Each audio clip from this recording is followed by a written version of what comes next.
Super Bowl title. In the early 2000s, they won 3 of 4. Now they have won 3 of the last 5. Yes, it's still a dynasty. Join the conversation by calling the Ace Ticket hotline at 855-PATS-500 or email the show at webradio@patriots.com. I hope y'all keep that same energy for tonight, baby. Can't wait. Live from our studios inside Gillette Stadium, here's Hardy. Slipping and sliding, he was like a cat. Pop, pop, Yep. bang. Well, we've sat in here and talked about heartbreaking losses for the Patriots so far this season, but this might take the cake. 35-29, they fall to the Cowboys in overtime. It is the Patriots Postgame Show presented by Cyber Reason, official defenders of the New England Patriots. Once again, Patriots fall 35-29 in overtime to Dallas here tonight at Gillette Stadium. Hardy, Paul Perillo, and Mike Dussault. A lot to get to in this postgame show here tonight, and just a lot to unravel. We are just moments after the game ended here. So, Paul, your first thoughts as we try and process what just happened out there tonight. It was an interesting game, to say the least. I don't think the Patriots, for the balance of the game, I don't think the Patriots played all that well. But I was talking to Mike on the way down. I'll say this, it's an incredibly tough team, and it's an incredibly tough-minded team to come up with stop after stop in the red zone, the goal line plays, just a lot of tenacity, a lot of toughness, and quite frankly, they put themselves in position to win a game that I don't really think they had much business winning. But then to lose it like that in crushing fashion, giving up that field goal drive after you somehow come up with a 75-yard touchdown pass from Mac Jones to Kendrick Bourne is a bitter, bitter, bitter pill to swallow. And you know that I'm not a big fan of the old moral victory. I don't think that was a moral victory. I think that was a bitter, bitter loss. I think so, too. And I'll tell you what, just initially I would say, too, I grew to have a new hatred of the Cowboys tonight.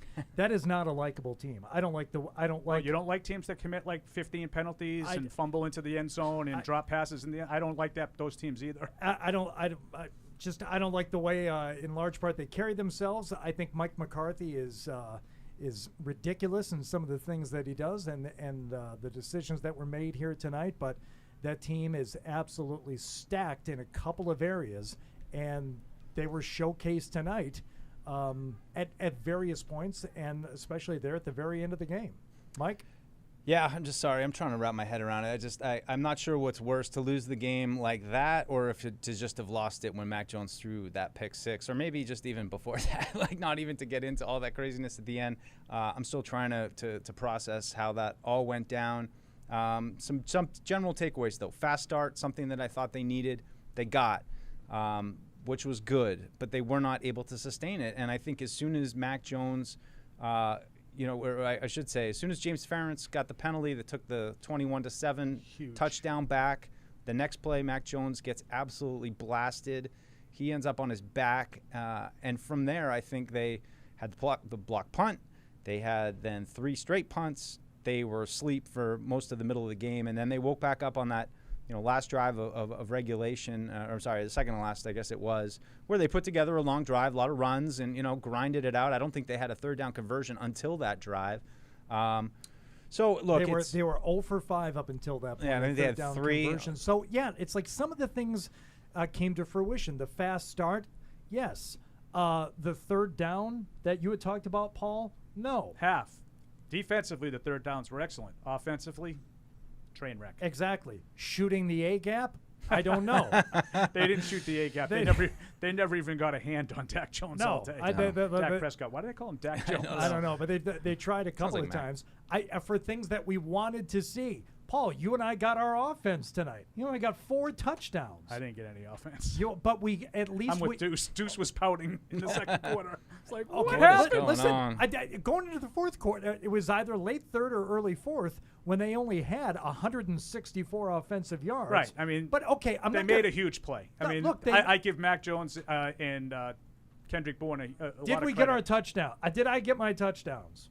Yeah, but we didn't get our offense. We didn't get our offense. That's my point. Okay, that's fair. It's like, and I think Mike is right. We were talking about this coming down, Hardy. I'm interested to get your take on this. Yeah.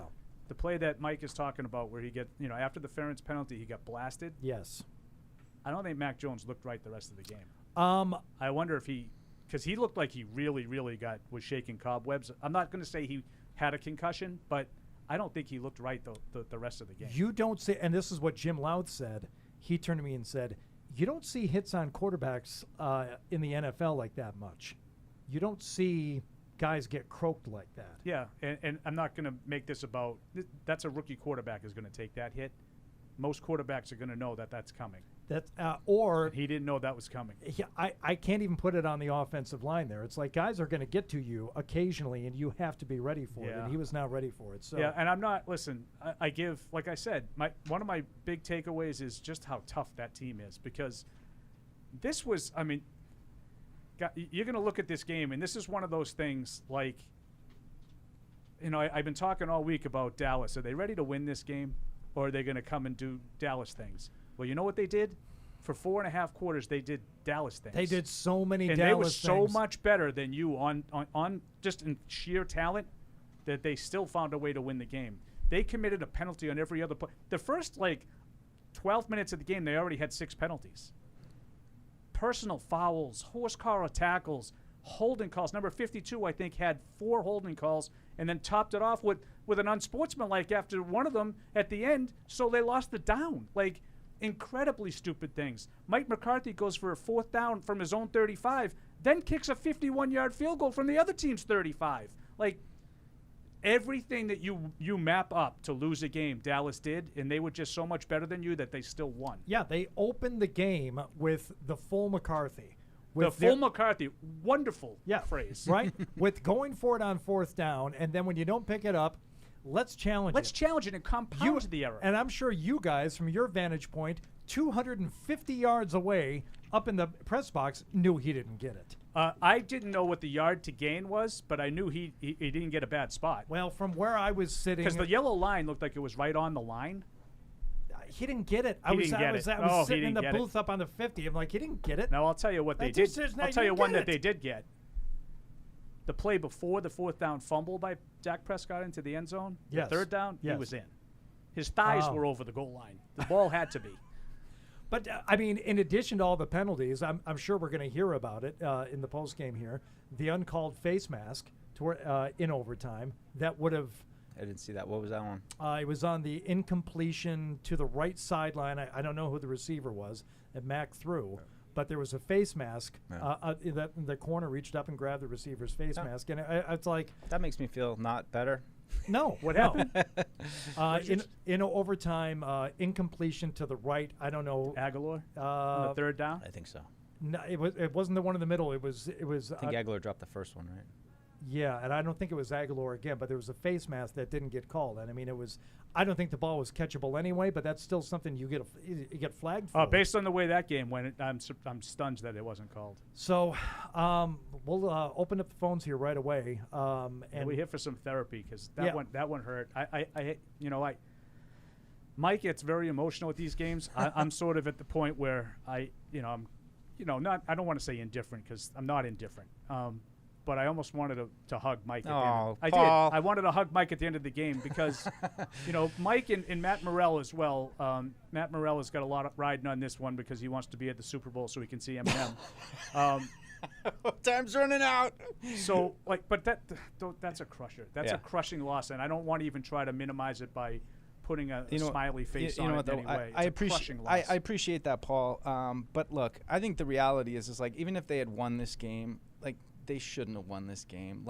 They got housed, and 567 yards they allowed. So it's easy to say, man, they had it. They coulda, they woulda, shoulda, coulda, and they certainly could have. But at the same time, I just think this is overall a reminder of what needs to happen for this team to play and to be, and that's the sad reality right now is that's who they were. They needed Dallas to do every bit of penalties and goal line failures and all of that.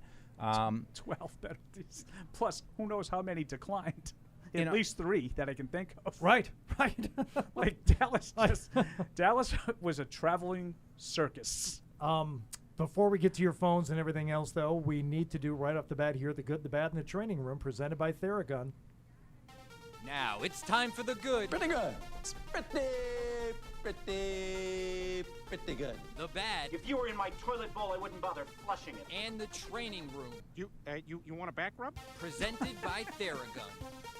All right, good, the bad, and the training room presented by Theragun. We'll get to the goods. Deuce, we got some goods for the Pats here tonight. Yeah, I'm going to stay on my wheelhouse and just and say the start. You know, I think the start was good, and for this team, I think that's significant. And you know, no one's going to want to talk about things to build off of this game, but I think that is one thing to come out, to play on time, to get what you got from the defense, for the offense to go down with some big plays on their first 2 drives and score 2 touchdowns right off the bat. I mean, it was feeling pretty good. And, I mean, this game is obviously proof that good start doesn't really guarantee you anything. But I can guarantee you if they hadn't gotten off to that start that this game would have been not even close to overtime. God, I'm watching That's the rightest thing that Mike has ever said. I'm watching the replays right now.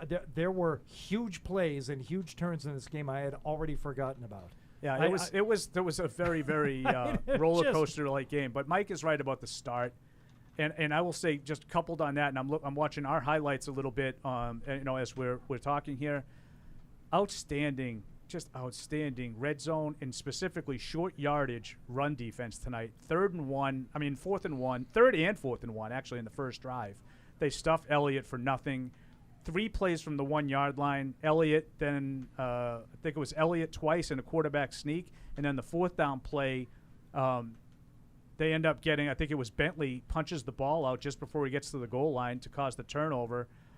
Really, really tough defense tonight. All those big guys up front. Barmore was a problem, I thought, at times. Carl Davis was a part of that goal line defense. Obviously, Lawrence Guy always out there for those plays. The short yardage stuff that they did tonight was really impressive, so I want to put that high on my good list. All right, so we have the start. We have the short yardage stuff. What do you got? I mean, Paul, you kind of touched on it with your opening thoughts. I thought the fight that the team showed really, really, really impressive. I guess there were times when it seems like it wasn't concentration that was lacking. Sometimes it was just, it was offset by the talent on the field. But you wouldn't know it by the way these guys were fighting and hanging in. And I know it's not a JV squad, going up against the seniors. But let's face it, some of the personnel out there were mismatches all over that field, and the Patriots did not play like it, and they played with a fight, and they played, with. You could have very easily tucked tail and thought, well, this just isn't our night after the pick 6, and instead to come back and for Mac Jones to complete that throw to Bourne and to send it 75 yards, that type of fight. The fight on the field goal that I don't think Bethel got a hand on, but it's certainly the pressure coming in from that side. I think forced the pull a little bit on that one. I left that out of the 10 simple ways to lose a game that you're dominating. Miss a field goal to take a lead. Yeah, I mean stuff like that. That's fight. That's a team who is absolutely. That's a team who is engaged, even though they're not getting breaks and things are not going their way. I don't know how do you categorize it, but that was the first good thing that I thought of, as opposed to a person or a personnel grouping or anything like that. It was just the overall fight that the team showed. Yeah, I mean, I can't imagine when Mac threw that pick 6. My heart fell. You just don't want that for any rookie quarterback to have. The game is in hand. You just got to and to have that kind of mistake. But like you said, to bounce back and I think he just characterized it with coming back, making a throw, and getting the touchdown. But he was trying to make a tackle in the end of it, and he got low. He got pushed in the back a little bit. It was really demoralizing. For a rookie quarterback, I could see very easily different guys just saying, "Oh God, I'm such a puke. I'm such a turd." But instead, he comes out and he throws a 75-yard touchdown pass. How about like Diggs? Like Diggs comes up with the pick, which was not an easy pick, by the way. And then he runs it back for a touchdown. The next play, he's in position to do it again. Oh, God. And then he lets the ball go like he goes from a hero to a goat in a blink. Yeah. And it's a 75-yard touchdown the other way, the right roller. here. He's right there, and for whatever reason doesn't put his hands up, and then Bourne's in the end zone. I agree with you, Hardy. Like, for Mac Jones, that the toughness, I mean, listen, it wasn't a great game. But he found a way to find some resolve to make that pass, and then a huge 2-point conversion as well. to give them a chance. Unfortunately, it didn't hold. I was just reminded of my thought experiment to try and watch this from a Cowboys perspective. How do you feel? Forgot about it immediately and just watched as a Pats fan for the entire game. Well, you picked a good game not to watch from the Cowboys perspective because that one will not be going in the Dallas Cowboys archives. All right. So I'm going to throw Damian Harris on there. Absolutely. I think good. he was banged up. I could feel his physical just starting pain to good, Freddie. with some of those carries that he had. Broke 100 yards, ran hard. You could tell he wasn't 100%. I think he really left it all out there on the field. And for that long stretch where the Patriots offense had nothing going, Damian Harris was finding a way to keep the ball moving, especially there at the end. I mean, he was a key part of that touchdown, the whole thing. Yeah, I thought he showed some toughness too, and I definitely had him on there. And I'll stay in the running back group, Hardy, and go with Ramondre Stevenson. Excellent. Not a huge Breakout? day for him, but I thought as a receiver he gave him something. Yeah. And kind of coupled with that, I'll include these two at the same time.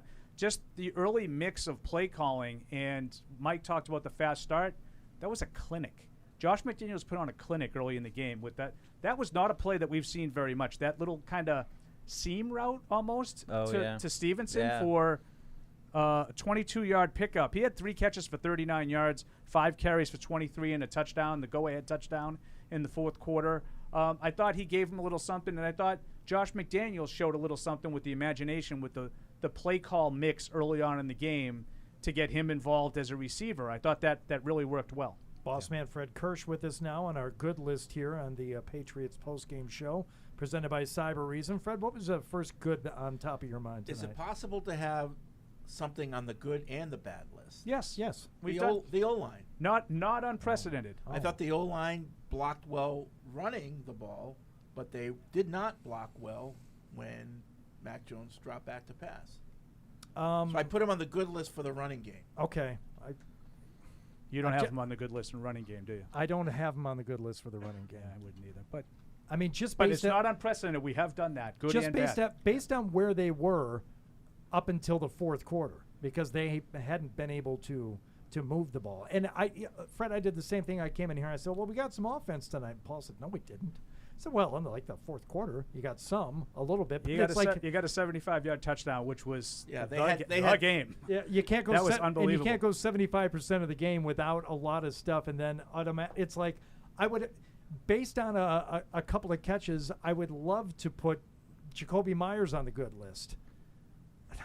And thinking back throughout the entirety of the game, can I really put him on the good list? Yeah, It's like with all these Patriots games, I feel like you go back and you pick like a handful of moments and you're like, there's a good team. If you've only used these 12 moments, this is a good team. Right. Well, let's not forget about the other 30 moments that, and I'm still like, I mean, this is what's driving me crazy is like, how the hell does Dallas get 500 yards of offense and they have 3 third-down conversions? I mean, to me, that just says they're going right through you. And, they had some red zone stops, but I'm sorry, am I getting into the pads right now? But no, I know. Just looking at the stats. stats. CeeDee Lamb had his way. But we can finish off the goods here because I think all of those things, Mike, that you just mentioned individually, I think I had them like the third down defense, 3 for 13. I mean, that was really good. The short yardage that I talked about off the top, just the overall toughness that the team showed. And the Bentley play on the goal line, punching the ball out. Beautiful. Like all of that stuff, to me, deserves a spot on the good list. But ultimately, defensively, I mean, you fell way short in this game. You were hanging on. I also had Kyle Duggar just sort of active today, around. Yeah. I mean, the pick, he was right place, right time. But I thought he had a couple of nice tackles up around the line of scrimmage. He got beat in coverage a couple of times, but minimized the damage. I mean, grasping at straws. We're not 567 yards. I mean, we were the upstarts. We were the underdog, and they were clearly the better team. And they made a lot of mistakes. We made a lot of mistakes. There were so many moments of this game where you said, that's the turning point. Oh, no, that's the turning point, either bad or good. But, you just knew that, like, they just had more than the Patriots had. And then you saw it in overtime. And I'll say this. You saw it in overtime. Like, Fred is not generally like a sky is falling. I've watched a lot of games with Fred in 23 years. When they scored a touchdown, a 75-yard touchdown that would have ripped the heart out of a lot of teams, and there was 2-something left, Yeah, 2:18. 2:30 or 2:16. We were all looking and we're like, oh my God, I can't. And Fred's like, way too much time. Way too and much Fred, time. And look, a lot of people when they root for their team, they're like, oh no. Now got they're it. going to give up a field goal. Like they always think the worst is coming. Fred's not like that. Yeah. Fred's not a sky is falling guy. That's how much Dallas was moving the ball pretty much at will today. Well, I mean the pass to Lamb over on the Patriots sideline, after when they had that time you're talking about, that to me is the best example. Is that of Lamb or Wilson? I think it was Lamb. The fourth down one was Wilson, and then there was one over the middle on 3rd and 25 that they got 24 on. That was to Lamb. We'll be talking about that. Okay. But Wilson had the great sideline catch. The sideline on 4th catch. down. Right. That was a fourth down play. Okay, so that's Wilson, and then we Another saw, turning point. and we saw Lamb do things throughout the game too. It's like, okay, well, that's such an obvious talent disparity there.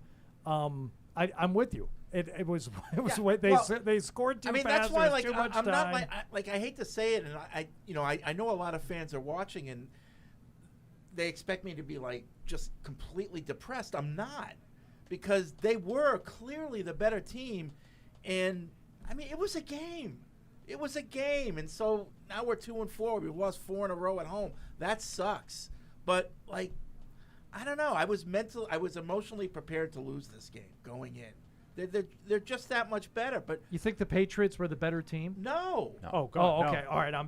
I thought that's what you were saying. No, it's the exact opposite. I called it an overtime blowout. I was going to say, like, seriously, like, in the way they handled their business out there, okay, from like the coaching and, fewer penalties, you could make a case that the Patriots played more up to their ability, but Dallas has better players. What did you call it? The McCarthy what? Oh, the full McCarthy. The full McCarthy? The full McCarthy They to got start the full game. McCarthy. But in Dallas made a ton of mistakes, but the Right. Patriots made mistakes too. Sometimes another block punt. Yeah. Like, what is that? Sometimes we talk about these things all week, and none of them really come to fruition. Let's face it. We're talking about a lot of different stuff, but a lot of things that we talked about this week, you keep it close. McCarthy's on the other side. Clock management, like going for a 51-yard field goal on 4th down and less than a yard when there's still plenty of time left. You might have had a need to get that yard. You can stop them anyway and get the ball back. Like, let's just say they went for it. This is on the one that Zerline missed. Yeah. The 51-yard field goal. There was plenty of time left. If you miss the field goal, stop them 3 plays, call your timeouts, and then get the ball back again. Instead, talk about you kick a 51-yard field goal. Talk about the timeout with 7 seconds left. At the end of the half, did you notice this, Hardy? At the end of the half, the Patriots ran a play, and the clock was winding down. Dallas had 1 timeout, so they couldn't get the ball back. Right. But they kneel on the ball. The Patriots, I think Bill kind of messed up a little bit. So now there's going to be 8 seconds left on the 3rd down kneel, and they were going to have to take the snap because the play clock was at 1, and McCarthy runs over and calls timeout. Yes. With 8 seconds left. If you just let them kneel on the ball, there's 7 seconds left. You call timeout on the kneel down. Now it's 4th down. They have to punt. Yes. There's 7 seconds So left. now there's a chance. You already blocked one. Right. With 7 seconds left, you can go hell-bent for leather. If you rough the kicker, who cares? Right. Right? Why call the He timeout? calls a timeout I don't with know. 1 second on the play clock with 8 seconds to go in the half. I don't know. I couldn't tell you. I'm telling you, I remember his press conference when he got named Dallas coach, the tie knot was too tight. I think he lost too much oxygen. I mean, He killed some brain cells. That guy won a Super Bowl. That guy won a Super Bowl. Aaron Rodgers. And I'm sure you guys picked up on the fact that there are, I don't know how many 12 men on the field penalties they had tonight, but the one in particular you think when you're protecting a 6-point lead at the end of the game, you might want to have your personnel lined up on the other team's receivers? Should you do that? 12 men on the field, there were actually 13. There was running, and they're like, I think Sosi is screaming for Mac to snap the ball, and it's like, it doesn't matter. They still have one too many. They had 13 guys on the field. 13. Well, they had 12 guys actually in formation. That's why they got called for the penalty. Because by the time they did snap the ball, Sos was right. They waited so long. They actually got the guy off the field before the snap. But they had them in formation, so the ref had to call it doesn't matter. So it doesn't matter. It's unreal. That makes how many me happy things because with all that talent, they ain't winning the Super Bowl. I'm telling you that right now.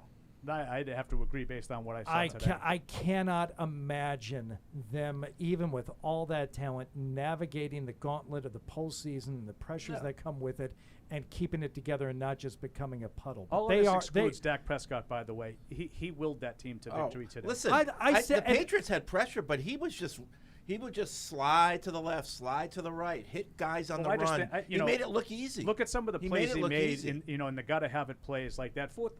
I know we're going to credit Wilson, and that was a terrific catch that Wilson made in front of the Patriots bench. It's a perfect throw. On fourth down, it's a perfect throw. Oh, it was. It wasn't like he was wide open. Wasn't like he was wide open.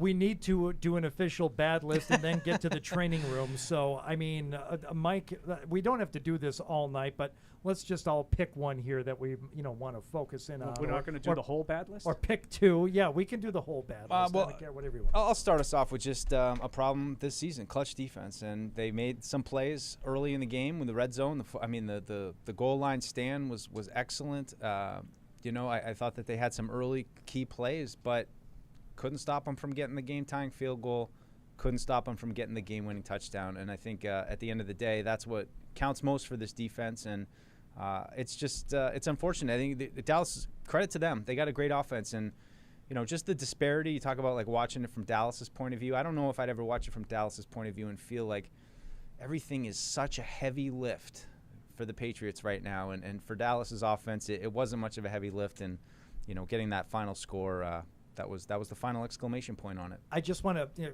go next just to piggyback off that, because for me it was pass defense, specifically some of the defensive decisions, all the zone all night. It's like you're getting picked apart in the middle. The secondary. I don't know if you put it all tonight on the secondary. If there are guys who are supposed to be dropping back, if linebackers are supposed to be covering some of those areas of the field that we talk about, this is your area to cover. But I mean, I could only watch CeeDee Lamb catch so many balls where there was no one around him and saying to myself, you might want to cover him. You might want to make sure he's covered. It's just they couldn't. They were just better.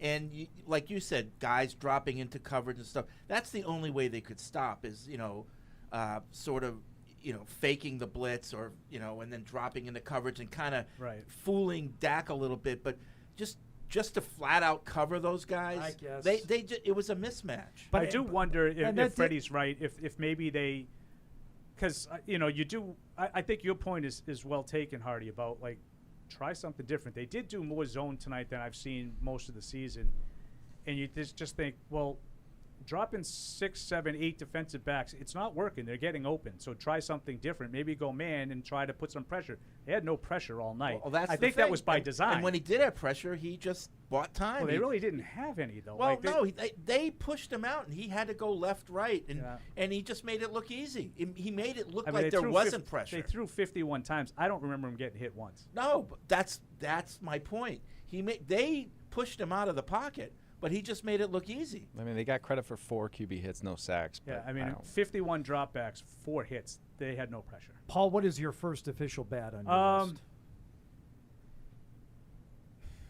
list? This is a tough one, but I think this is the complete turning point in the game, the biggest play in the game that no one will talk about tomorrow. James Ferentz's holding penalty, which is followed by a strip sack. It takes a touchdown off the board, cost you guys an over/under win. I really got a garbage win on that because not only he got the touchdown call back, he did get a 2-point conversion, not a touchdown though. So I thought that was the single biggest play of the game. Patriots go up 21-7. Dallas was just absolutely in a morass at the time. I don't think they were coming back from 21-7. That would have been a big, big play. And I know it's hard. I know now you're pressing. Like, we put Jacoby Myers on for 1 drop last week. I'm putting James Ferentz on for the play of the game. That's fine. Yeah. You know what? And we got screwed on the Jacoby Myers touchdown, too, because I just said that.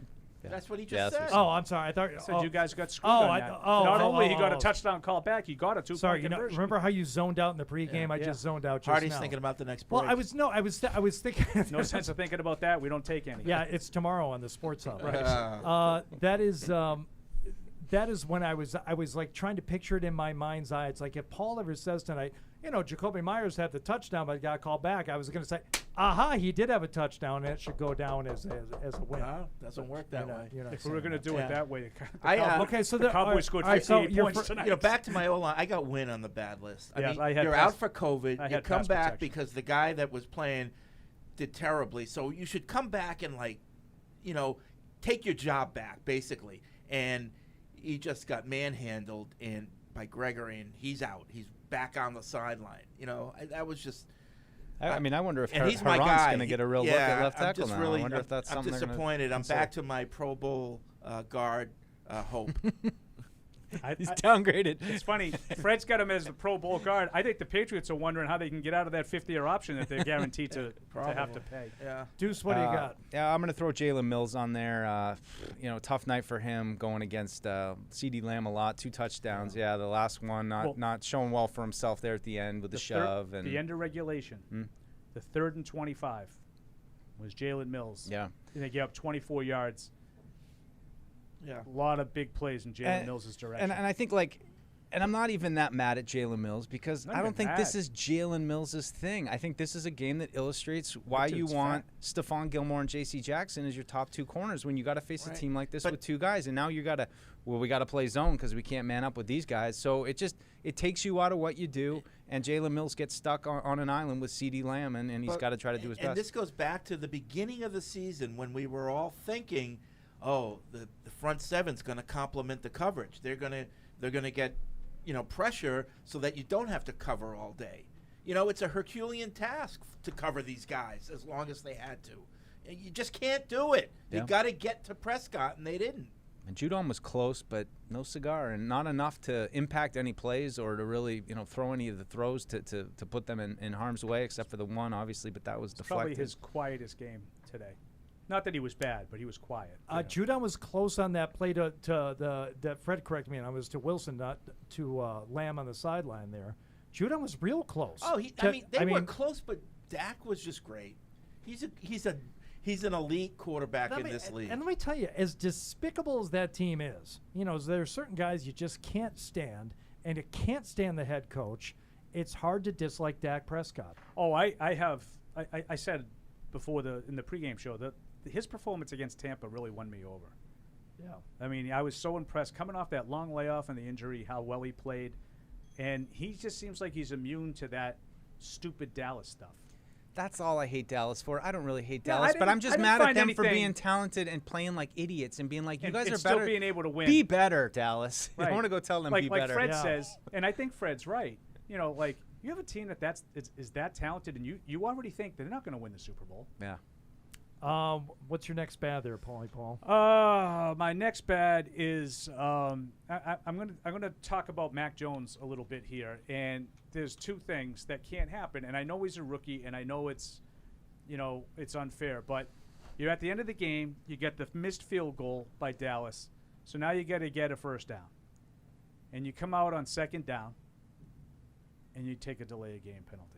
After a timeout. Coming out of a timeout, you get a delay of game penalty, which means we got to throw the ball on 2nd and 15. We have to throw, right? Throws one a little off target, goes off of Bourne's hands, pick 6. Now you're losing with 2:27 left or whatever it was. You can't have that, and I know that's unfair. Don't at me. I know you're going to at me, but the numbers, again, you can take your completion percentage and you can do whatever you want with it. I don't care that he was 15 for 21. They don't make a lot of plays in the air. Tonight, I'm going to hang my hat on the one that they did, the 75-yard touchdown. But the rest of the game, he was like 10 for 10. They had 14 points in the 4th quarter. He hadn't thrown an incomplete pass, and they had 14 points in the 4th quarter. Hadn't picked up a 3rd down yet at a certain point, but he hadn't. Yeah. At some point, they need to have some plays on offense. They got one late in the game today, so I'll give them a lot of credit for that. But that sequence, the delay of game followed by the pick 6, can't happen. Yeah, he took a pounding again. Every time you drop back, I fear for his life. And but I'll say that I also thought, I don't know this for sure, but there was one play where I don't know, it was 3rd and something, and Bolden's in the game. And he ends up handing off to Bolden, and Bolden gets stuffed, and everyone's like, "Oh my God!" terrible play called, fire Josh McDaniels. But I kind of say, I wonder if that's Mac's fault. Bolden's in there to block. He's not in there to run the ball. And I think Mac called into that play because he saw something, but that's the wrong play to call into. Yeah. The worst part about that is it was 3rd and 1. Yeah. I think it was 3rd and 1, maybe a long one. And I looked at Mike. I go, this is two down territory here. You don't get it. You just go for it here, and you pick up the. And they lose yards, and you got to kick. Like, yeah, I don't think. Did Bolden come on for that? So he was part of that third down package. He comes on a lot when it's 3rd and whatever. And he comes on. And I can't remember if that was one of the plays where I think Zoe says something to the effect of, as you just said, "Oh, he's coming in for pass protection. Yes. Here. Don't worry about it." Right. Freddie was all over it. And instead, for he some hands him the reason, ball. but that I have to be fair, and I can't be hypocritical and go back on it. We were talking about like, well, is this one of those games? And we were talking in the pregame, could it be a breakout game for Mac? Are they going to give him the reins a little bit? Is he seeing the game? Is he processing more quickly? Is he going to be able to? And if that was the case, and if he was trying to spread his wings a little bit, well, then he did poorly. And Paul, you're right. He deserves to be on the bad list. Yeah, but they did give him a little autonomy, and he used it. I can't poorly. do it though because of the protection. Okay. I can't do it. I think the protection is partly on him, especially the one that he got lit up on, the one in his face. Like, how do you not know that guy's coming right in front of you? Yeah. I mean, we kind of covered him in the beginning when you had talked about defensively and some of the things that were going on. So I'm good, but feel free to continue. Punt team. The block punt. Block punt. That's 2 in 6 weeks. So, guys, explain to me, of all the block punts that you've seen over the years, how many of them come with pressure up the middle? Aren't they generally pressure that come from the side and somebody scoots around the edge? That's 2. That's 2. And I mean, they shot the A gap is what they did.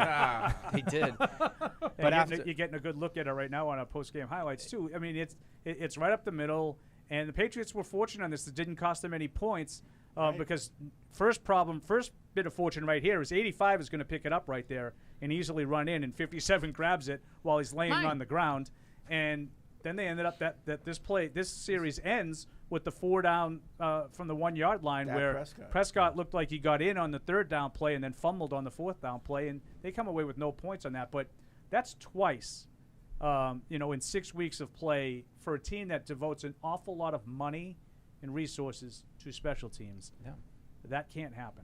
Yeah, and Bill Belichick talking about when it got blocked against the Saints a couple weeks ago of like there's really 3 types of plump blocks that they run. Everything this should be easy. You could tell, yeah. And here's one that, this is tough for us, but on the blog I had a lot of people saying, why aren't you talking about the coaching?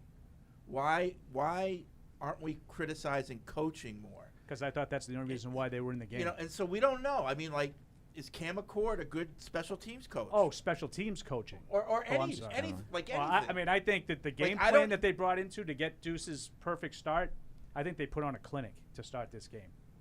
Yeah. They went right in. I mean, I know they took over at the 35 on the first drive, but they took 3 plays to score. The next drive, 4 plays, 75 yards.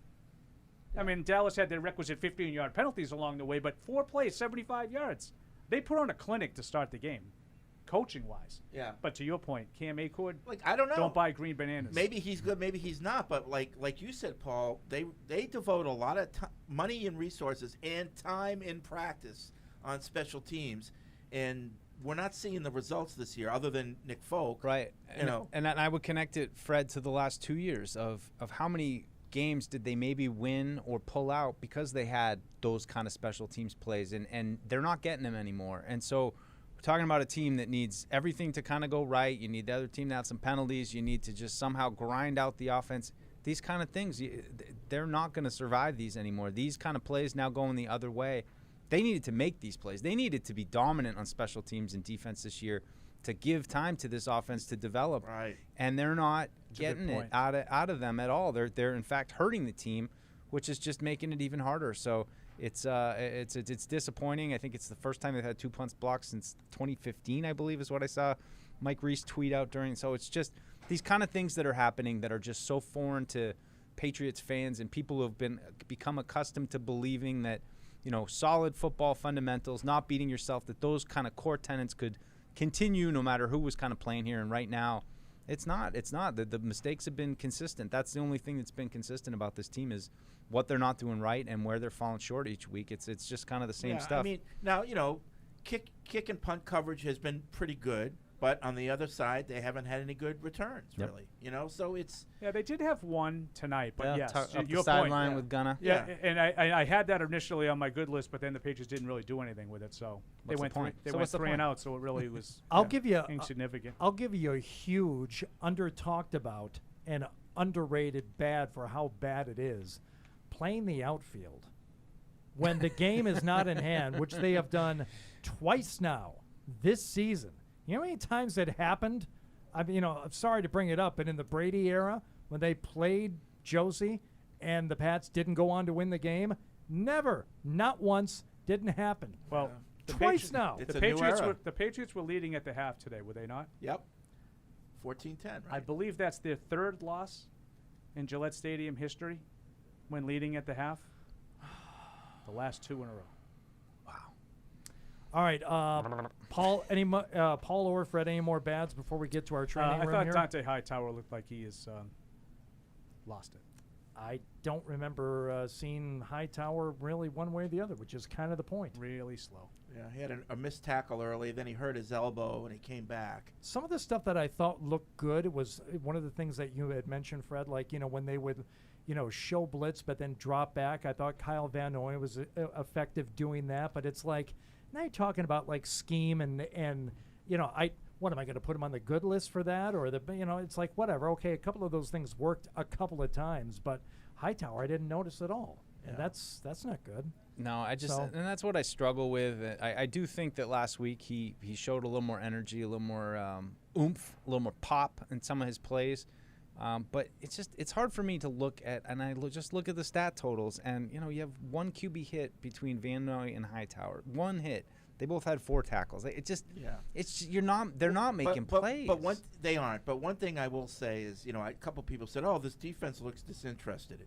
I took umbrage at that because if anything, I think they played their hearts out. I agree. I just don't think they're just good enough, but all the injuries were a testament to. I mean, they were throwing their bodies around. Yeah, and that's coaching, right? I think they were playing hard as hell. Yeah, but Devin Dallas is that much better. Yeah, Devin McCourty sort of referenced some of what you were talking about. He said that they sort of ran out of healthy bodies, and that last call on the 3rd and 25, they felt like they were in a tough call for the situation.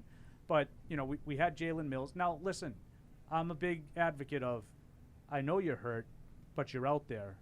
If you're out there, you got to do better than what Isaiah Wynn did on that play that Fred talked about, what Jalen Mills did overall. But Mills was coming in with a bad hammy. Jonathan Jones left the game for a short time, came back, looked like he was compromised a little bit with rib injury. He also looked like he was kind of limping around. I don't know if that was 2 separate injuries there. Wasn't good enough. Fred's right. Like, the other team just had better players than you did, and that's why they were able to win despite committing 12 penalties, despite coming away inside the 15-yard line 3 times. They came away with a total of 3 points, and they won.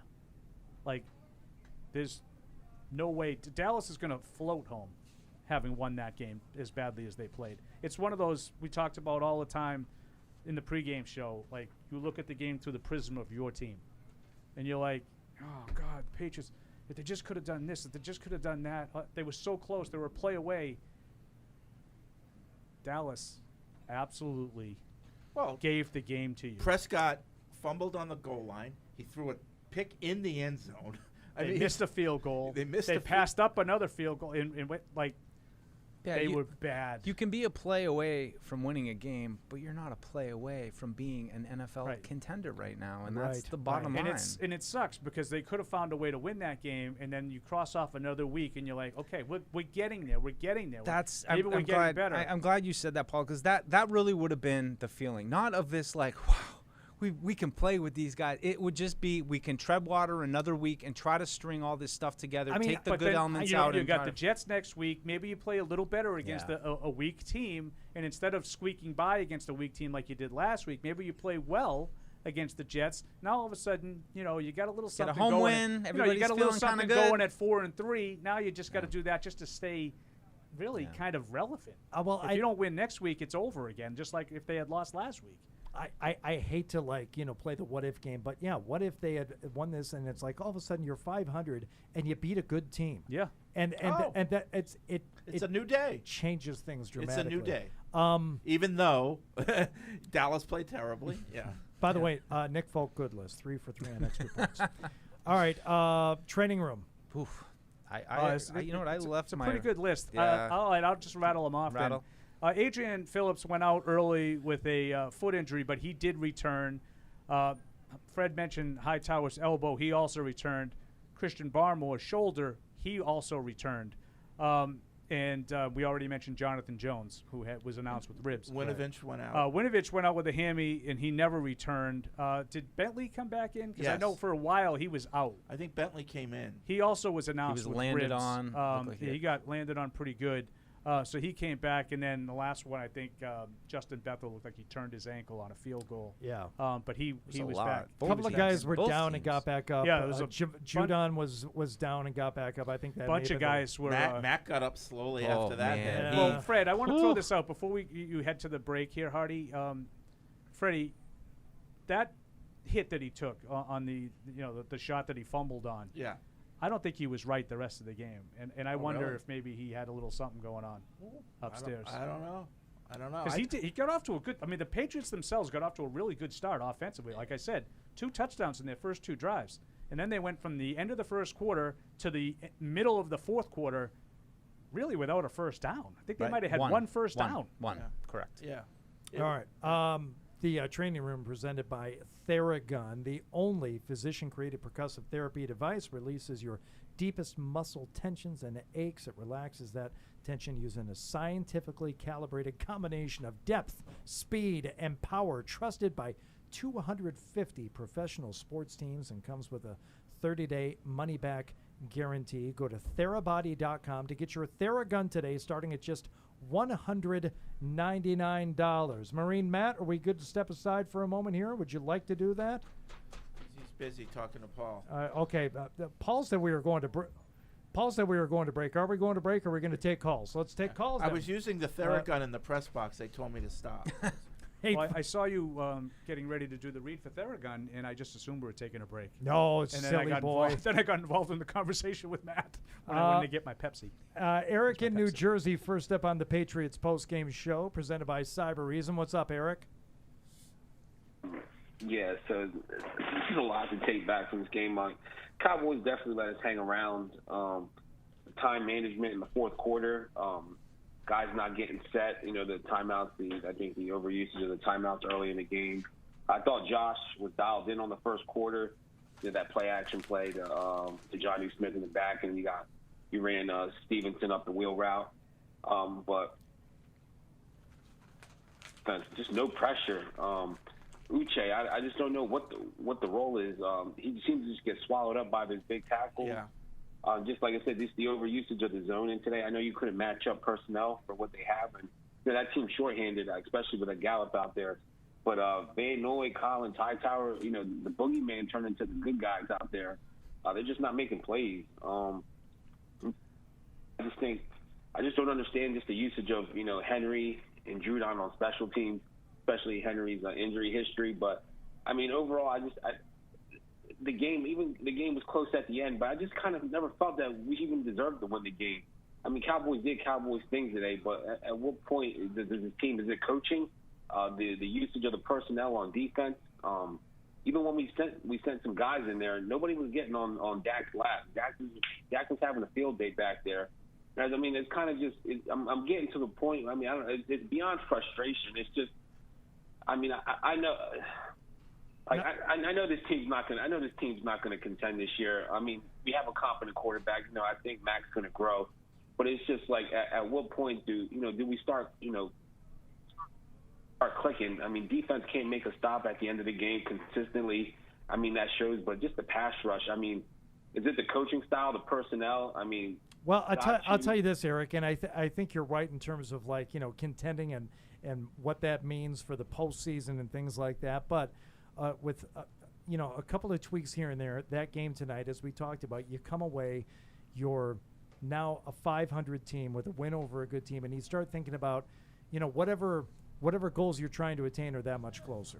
And it makes the rest of the season a conversation. It's becoming less and less of a conversation when things like that happen. Yeah. So it really is.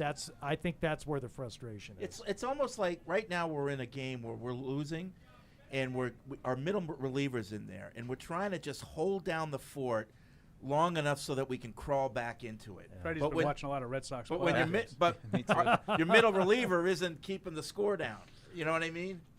Yep. Stephen Peabody with an interesting notion about overtime. What is it, Steve? Hey guys, first time, long time, and all that jazz. So, I mean, it's 4th and 4, and I understand 4 yards in the NFL is a lot. But given how good Dallas's offense is, we have the ball around the 50, and if we score a touchdown, we win the game. How are you punting there? Like, do you think you're going to get a 3 and out? Do you think you're going to hold them to less than a field goal? It's ridiculous. No, they hadn't stopped them all day. Well, yeah. you know, it's an interesting point you bring up. I would have punted, but I'll tell you where, another underrated thing. I thought that was a lousy punt by Jake Bailey. Fair caught at the 20. At the 20. Yeah. Like that's an indication. You want to pin him inside the 10 and make Dallas top off a day of ineptitude by turning it over. That's a good point. You know, and Steve, Steve, underrated bad play. If they had gone for it on 4th and 4, Steve, I would not be sitting here saying what the hell are they thinking, because what Steve said was absolutely right. They didn't stop them all. Dallas punted once, and if I'm not mistaken, there was a holding call that forced the punt. Like they really didn't get stopped all day. They stopped themselves, and you were banking on them stopping themselves again in overtime. You know, in retrospect, I bet you Bill would have liked to have gone for it from that field position. It's not like the game was over if they didn't get the 4th down. I don't know enough about punting Thanks, to break it down, but I'd love to know what the coaches really think of Jake Bailey's performance this year, because I think overall he's been down a little. I don't think he's been good as good as he normally is. No, I don't, and that's why I would like to know an honest, real coach assessment of his play, because I don't know how low it is. How many penalties on kickoffs? Is at least one, like out of bounds on kickoffs. I just remember the one, but still, I think it's just Again, it goes back to the special teams and what a weapon the punt team has been over the years in field position and all those things. And maybe it doesn't jump off the stats sheet at you and say, oh, this is why the Patriots lost. But all these little things are all adding up, I think, and that's really part of it. And people keep bringing up the coaching. For me, from the outside, I just see, if you see a team that's not playing with effort and is just kind of checked out, that's when I, as a fan or as an analyst, look to coaching, because I don't know enough about the X's and O's to tell you that they didn't have the right game plan and that this is what they should have done. But I think this team's still competing, so I don't know how much is on the coaches, but there's just a lot going wrong that we're not used to right now. How about the decision to kneel in the ball at the end of the first half? You're calling timeouts when Dallas gets down there. This is right before the 4th down stop. They're calling timeout, and there was a minute and 20?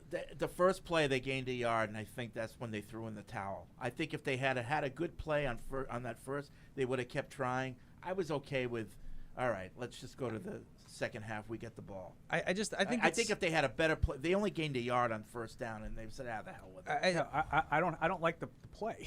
Well, they ran the ball into the middle of the line. You can and I think with that. Are you talking about the end of the half or the end of regulation? The end of regulation, it was only 20 seconds left. I would have nailed the ball there too. So they run the ball into the middle of the line for nothing. For nothing, where it's like, okay, how's the ball security been generally this year? Do you feel great about? Not great, Bob. Okay, another fumble today. Not great. So okay, that doesn't work. But now you've got like a few ticks, and I understand the kneel down, and I understand just okay, let's go to overtime now. But if you're willing to run it up the gut in that position, you got a few seconds left. Do you want to take one shot downfield? I mean, what are the odds that someone's going to return it 70 yards on a pick six and end the game? Well, I'm not talking necessarily. It wasn't like one shot. Like, they got the ball. I'm trying to find it here.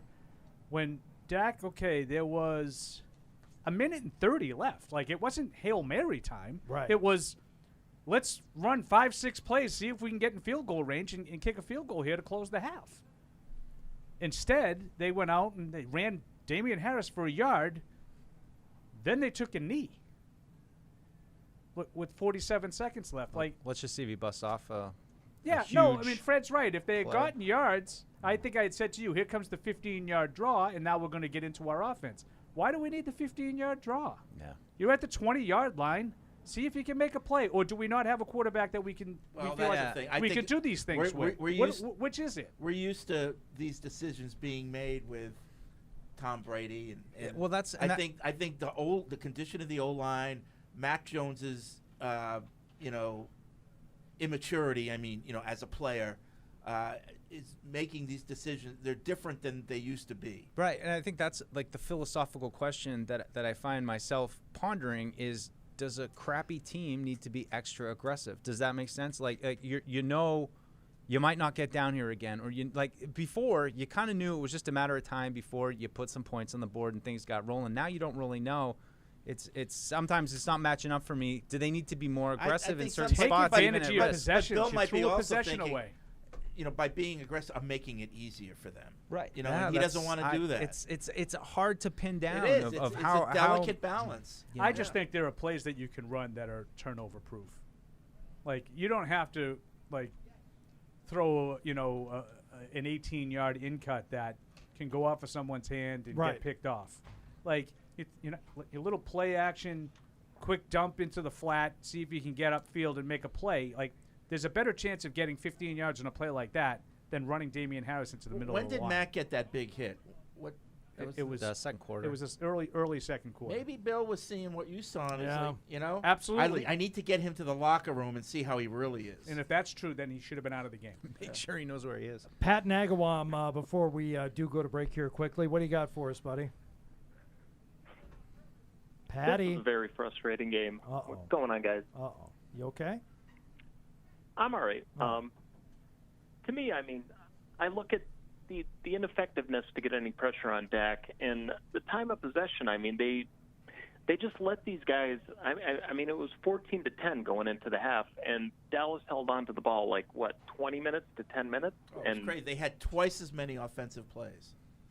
Right, and 39-26, 39-27 in time of possession. Yeah, to end the game in overtime, but you could see it. They need to get another guy besides Judon that could pressure the quarterback, because to me, the secondary, aside from the very end of the game in overtime where you saw them start to break down, you can't just leave the team. You can't leave those guys out there for 2/3 of the game and expect them to keep to tell them to bail the team on out. the other hand, they need to get off the field, So it's tough. Right. It's tough. But it is amazing. 82 plays to 50, and they were 3 for 13 on third down. Think about it. All the things we said about Dallas's offense going in were true. Look at the production. Pollard did well. Ezekiel Elliott did great. CeeDee Lamb was great. Schultz was great. This Wilson guy comes out of nowhere and makes a great catch after being hurt. Every guy on their offense kind of produced, and it's tough. They have a good offense, and we're trying to figure out who we are. That time of possession, I think it was with 13 minutes left in the game, the disparity was 29-17. It was off the charts. The Patriots had barely held the ball. Oh, yeah. And I said they essentially need just if you care about that sort of thing, they need to take care of the ball here for the entirety of the rest of this game in order just to be 50-50 in time of possession. And, of course, the ball went back and forth 6 times. Well, it was I hear Cousin Patty's frustration because it was okay, they're probably – Dallas is wearing us down. I think Mike at one point just said imposing their will. And it was pretty apparent Dallas was going to get on, they were going to score again and take the lead. But then they had to kick a field goal. And it was 20-14 instead of, making it 24-14, which it looked like Dallas was on the way to doing there. And you leave the door open, and so you're like, well, we're probably going to lose this game. Then they go down, they put together a drive, they score, I think it was 13 plays, 75 yards. Good drive. A couple of third down conversions for Mac, a couple of good throws when he needed them. And you're like, hey, 21-20, we could steal this game, we can win it. And then Paulie, then they went right down the field again. It was just like, and Paulie, you're spot on too. Why with the minute and 30 do you not try and just make a couple safe throws and try and at least get in field goal position before the end of the half. Yeah, I thought that was weird that they gave up on the end of the first half. The end of the game, absolutely 20 seconds left. No, that's not enough time. That's not enough time. But a minute 30, I would have taken a shot. All right, Pat, we appreciate the call. Thanks, buddy. But then you like, so then it's 21-20. You're like, hey, we can win this game. And then Dallas misses the field goal. You're like, hey, we got a chance. Then you throw a pick six, and you're like, we lost. Then you get it back, 75-yard touchdown. We can win this game. Yeah. It's like, imagine me trying to write the game thing, and I erase. I had a flashback to the Monday night in 04 in Miami, Freddie. Right. When they lost the game, I asked Deuce, I said, I've been in your spot before. What the hell did you write? Yeah. How do you do that? How do you start? Yeah, I didn't write about the game. I just wrote something personal. It's my personal blog tonight. I started cutting myself tonight. So we have our lines loaded up here. We'll get to a bunch of your emails to webradio.patriots.com on the postgame show, which is brought to you by Cyber Reason. Great defenders don't just play on the field. They're also protecting your company and data. Cyber Reason on a mission to end ransomware and keep your business undefeated against cyber attacks. Learn more at cyberreason.com/ransom. Defending against cyber attacks requires seeing in the dark, understanding and ending every threat to your organization on computers, mobile, and the cloud. It takes Cyber Reason. End cyber attacks from endpoints to everywhere.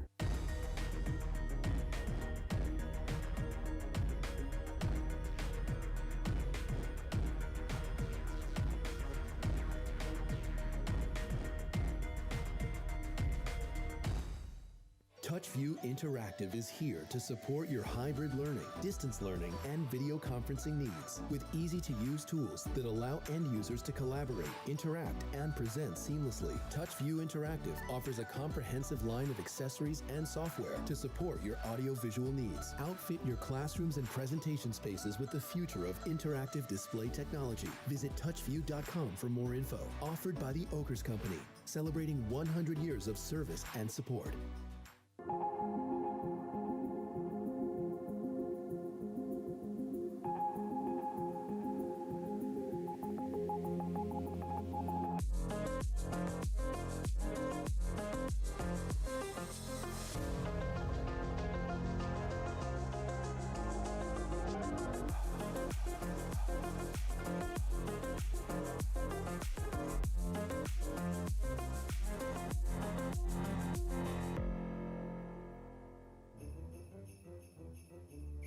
Join the conversation by calling the Ace Ticket hotline at 855-PATS-500 or email the show at webradio@patriots.com. Because I feel a kinship in the guys like Nick, right?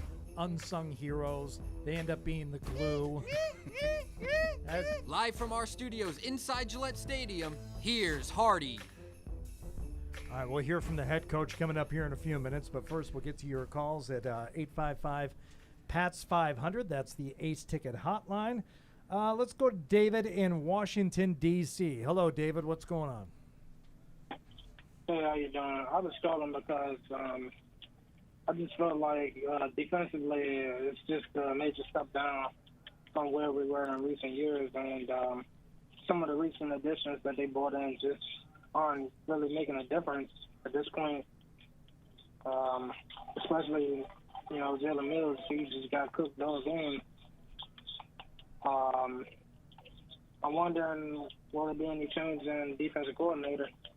Okay. All right. Tell me who the defensive coordinator is. Yeah. And I'll have his job. Yeah, number one. I understood about every other word there, by the way. Their defense has not been great, and it hasn't really been great for a while. Since the first half of the 2019 season, I think since then they've struggled. I think it's a combination of some of their key pieces are getting older. I mentioned Hightower earlier. I thought Van Noy was a little better today, but I don't think he's been impactful in the season. They got Jamie Collins out there a little bit today, but I haven't seen much there. I think McCourty's lost a step. I think they're starting to get a little old in the secondary, and the Gilmore absence is huge. Yeah. Is huge. Yeah. So I think they're still trying to find their way. I don't know. What defensively did they do today from a schematic standpoint, did you say was wrong? I mean, I think we all kind of felt like they're going to give up some rushing yards. They're going to give up some rushing yards because they're going to have to play a lot of defensive backs. I actually thought they did pretty well against the run today. Now, I don't think they ran the ball a whole lot. as the game, oh yeah, no, they did. I mean, not in the first half. No, but 27 rushes for the game, plus a couple of scrambles and a CD Lamb. But I thought, as like to Fred's point, as the game wore on in the fourth quarter and overtime, they had some big runs. Not like long runs, but like back-breaking runs. I think Elliott had like a 20-something yard run in the fourth it quarter. It seemed to me like they 21-yard They run. purposely waited and they said, "Okay, you're going to defend the pass. We're going to pass the ball anyway, and we're going to do that for a while." And then when they needed those runs, and they were, apparently at that point deciding to play smart for a couple of times. I was listening to Romo. I don't know if you were listening to him. And my wife said that she could not handle listening to him anymore. Was he that bad? No, but and Beth isn't usually like that. I would imagine he has some insight into the Dallas offense, and he was saying, everybody wants them to throw, but that's just not how they are. They want to be balanced. Maybe it's 60-40, but they're not like they will take what the defense gives them. They're not set that they have to throw on every down. Look, they've got two really good running backs and a really good offensive line. You could, when that happens, you can do whatever you want. When you have a quarterback like Prescott, talent on the outside like they do, and an offense, you can do what you want on defense. On offense, and that's what makes it so challenging for any defense because they can dictate.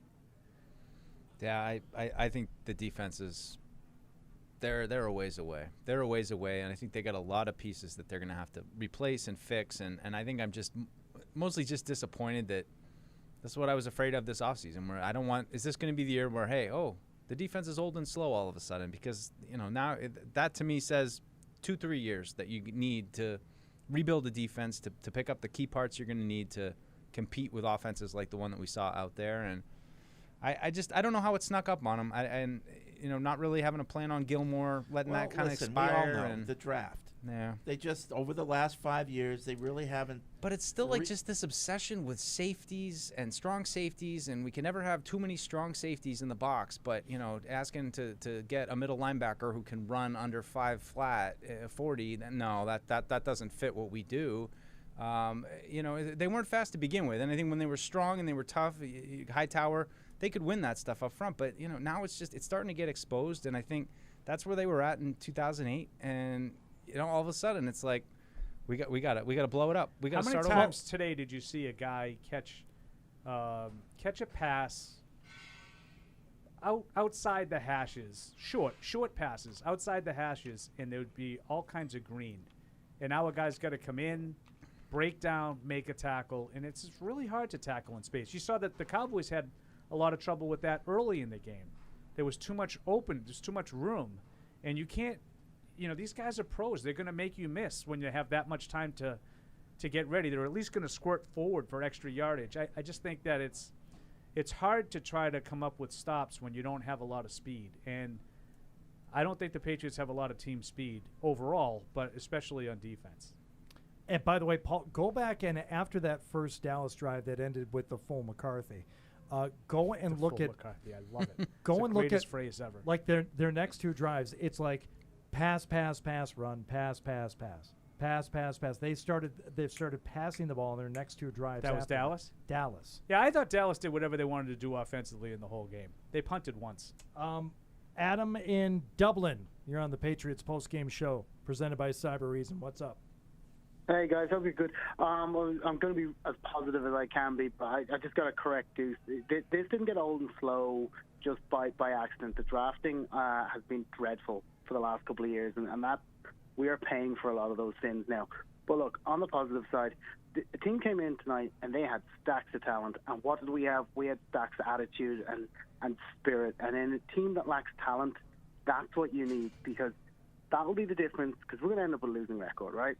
But the difference between us being a good team and a bad team next year is the culture that's inside the locker room and what you build on from this year. I mean, that's really important. So you're going to have close losses. You're going to play out of your skin. The other team's going to be better than you. That's fine. We need a couple of players. Like, stop thinking about this season. We need to shore up a couple of positions in the off-season. But I'm not going to take any I just think any criticism of Mac it's not as unwarranted, but, like, let's give this guy a chance, because He has no left tackle. Show me anybody in the NFL who plays quarterback and succeeds without a left tackle. Because Trent Brown, Patrick who Mahomes knows? has been We doing might it as for well 5 put him, years. call the FBI to find him. Let me Because ask I you don't this, know when Adam, this before guy's you go, coming back. before you hang up. I'm not hanging up. No, hold on one second. 'Cause I got a question. I just want to ask real quick. Did you feel that heading into the season that the Patriots were not going to be as talented as the teams they were playing every week? Because I mean, they spent $170 million in guaranteed money. I don't think Bill Belichick thought they were going to be on the short end of the talent spectrum every week. What do we say? What do you guys say on PFW like every week? Oh, this team won the off season, and then we see them in the regular season. It doesn't work out. Spending money is no, not but I'm asking what to you winning Super felt Bowl. heading into the season for the Patriots. You felt they were going to have a losing record heading into the season. I was optimistic. So Paul, I was optimistic, but optimistic was get to the playoffs. Right. That's optimistic. Yeah, That's but now you're talking about they're going to have a losing record because they don't have as much talent as the other team. Then how did you think optimistically they would make the playoffs? Yeah, Well, I'm talking about the Cowboys in specific to this game. Yeah, I'm gonna stick up for Adam. I think going into the season we were all optimistic, but we thought, and I'm gonna go back. I keep banging this drum. The O-line. We thought we had a decent O-line, and we don't. And I just think you're putting too much on the O-line not playing well. That's it to me completely. Yeah, the O-line has been. I agree with you. The O-line hasn't played well, but You I mean, gotta have to. Deuce is right about the defense. The defense was supposed to be winning games for you, and they're not. They're hurting the cause, not helping. But you need. But hang on, I'll say this: going into the season, Devin McCourty. I mean, I love Devin McCourty. He's brilliant, but you can't. We're relying on him to be a starter at this stage of his career. That says more about how we're unequipped over the last couple of years in the draft to replace him than we are to go forward and actually be successful with him in the team. But you drafted at safety in the second round last year, so it's just I totally get what you're saying, and I agree with you. I'm just what's frustrating is that it's like you continue to fill up parts of the drink that you already got, and then the other parts are just getting old and stagnant, and you're that's the problem. They're addressing it, but they're not doing it smart for some. And it sounds like excuses I'm optimistic for next year. Yeah. Well, I think we got to just, look, this year has declared itself. We're 6 games in. It's declared itself. There's going to be a lot of fight in this team. There's not going to be. Okay, but where is the help going to come from next year, though? Well, this is where we're stuck. And if I just say, look, you either got to nail it with a cornerback, and you got to nail it with a left tackle in either free agency or the draft. There are other places where we're not going to be able to be absolutely superb in. I get that. But Bill has always been able to put a team together, but we are really lacking in some core pieces. And if we can't get a left tackle from Mac, well, you're going to be paying him. What is the 5th-year option? Oh my God! Hey, Adam, thanks for the call. You're going to be paying your left tackle a lot of money. Question before I go. Can I ask you a question? Quickly. Quick question though. Yeah, before the blocked punt, should that have been challenged? The spot. What spot? Myers. Was it the Myers catch? It looked like he was past the yellow line. I didn't think so. I didn't think so either. No, Adam, I'm sorry. I didn't think so.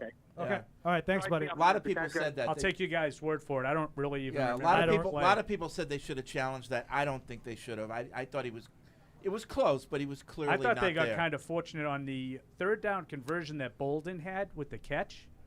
He bobbled the ball and was going backwards, the other guy and they gave him out of him. They gave it forward progress. Yes. For where he caught the ball, which if he had secured it, would have been the right call. But I thought he bobbled it, so now you're reestablishing where you are on the bobble. You don't get forward progress. They gave him the forward progress. We have an email here from Cameron who said, typically not one to complain, but Brandon Bolden running the ball on 3rd and 1 from the 50-yard line is one of the more despicable play calls I've seen, and I'm a big McDaniels guy. Yeah, see, that's the one where I'm not sure it was on Josh. I think that, in that play, Mac has options.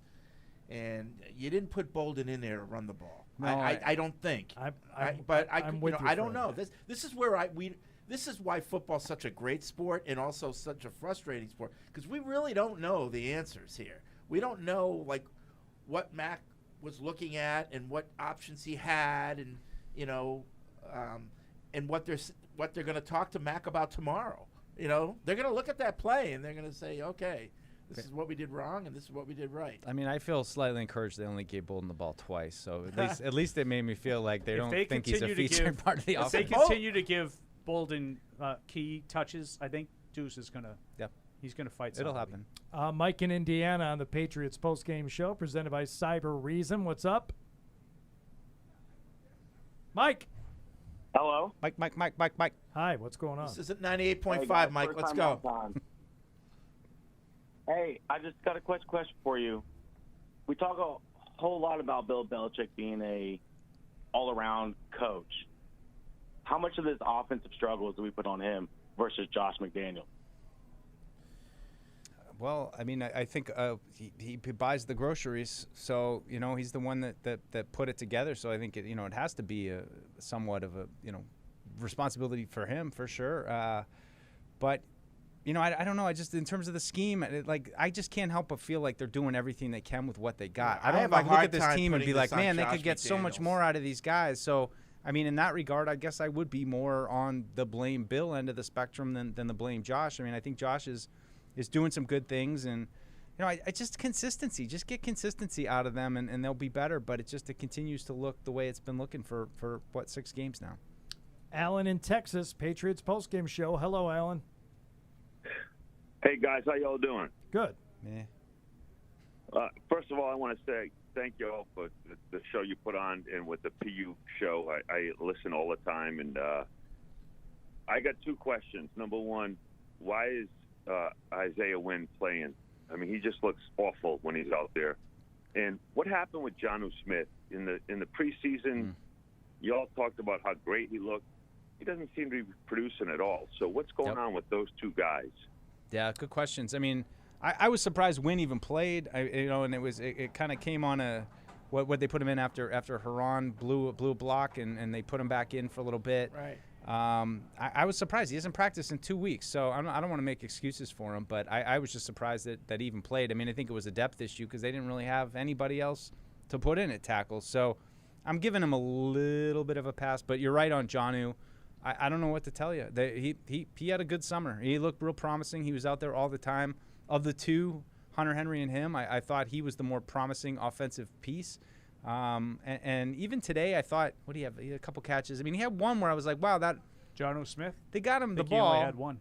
And it looked okay, but it's just everything looks like he's fighting it right now. It's always a struggle, and he gets it, and he's tripping, and it's just I have no idea. 1 for 9 yards. Yeah, we're used to They seeing seem to be using Jonnu Smith like more behind the line of scrimmage instead of downfield. Yeah. It's like they decided he was really good after the catch, and damn it, we're going to get him the ball and make him make plays, and he hasn't made a single one yet. I mean, we're used to seeing tight ends catch the ball in space, and that's not happening on this team. Yeah. Is Jonnu Smith is he a good route runner? Is he not running good routes? What is the problem there? Yeah, that's a good question. I don't know. I mean, but all I can tell you is that whenever they've targeted him or tried to throw the ball to him, it doesn't look right. It doesn't look smooth. It doesn't look in time. He looks like he's fighting it. I'm not sure what the holdup is or why, but it looked better in the summer. I've never quite experienced something like this where you feel real good about something that you're seeing in the summer and then it just doesn't translate into the regular season. But I would say whether we're talking about Jonnu or we're talking about Henry or Myers or anybody, the consistent thing across them is nobody is good at creating separation. I mean, there isn't one receiving option the Patriots have where you say, well, okay, at least that guy is getting open. Not on a consistent basis.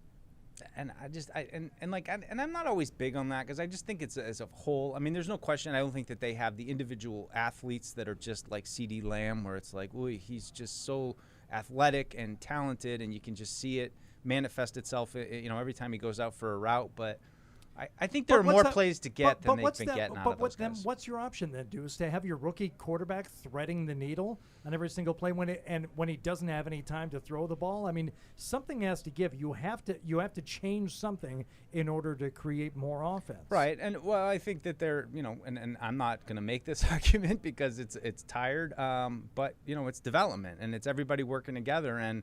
Knowing that this guy will be open if everybody does what they're supposed to do. So I do think there's an element of that which, doesn't – I just don't want to go down the road where it's like, well, if you just have 5 great athletes out there, then, your problems are solved as an offense. You need everybody to work together and do the right things. So I think that when they do that, they can be productive. Now, is it going to be easy for them? Probably not. I think Mac is, continuing to understand how to use the offense and where to go with the ball. Today was the first game. Today was the day that I saw him throwing to spots. Yep, that Stevenson like one he was led a nice Stevenson spot. beautifully. Like he Yeah, had that to was come a around really nice the back throw. of the defense, Yeah. and Mac just trusted that he was going to be where he was supposed to be. And beautiful throw, great catch by Stevenson. He also had a really good throw on a slant to Myers that Myers dropped. That if he had caught it, probably would have had a 20-yard gain. Yeah. I thought Mac was at times really good in this game. He was under duress. I really like him. I really like him just as a player. But I continue to be concerned that he just doesn't have the pop to make plays, in tight windows. And the ball it's never it's going to come. Gets there. I hopefully it will. I'd like to see it, and I think that's a question I have of does that develop. But I think that most first round rookie quarterbacks, when you see them throw the ball, you might find yourself saying, "Whoo, he's got a little zip on that."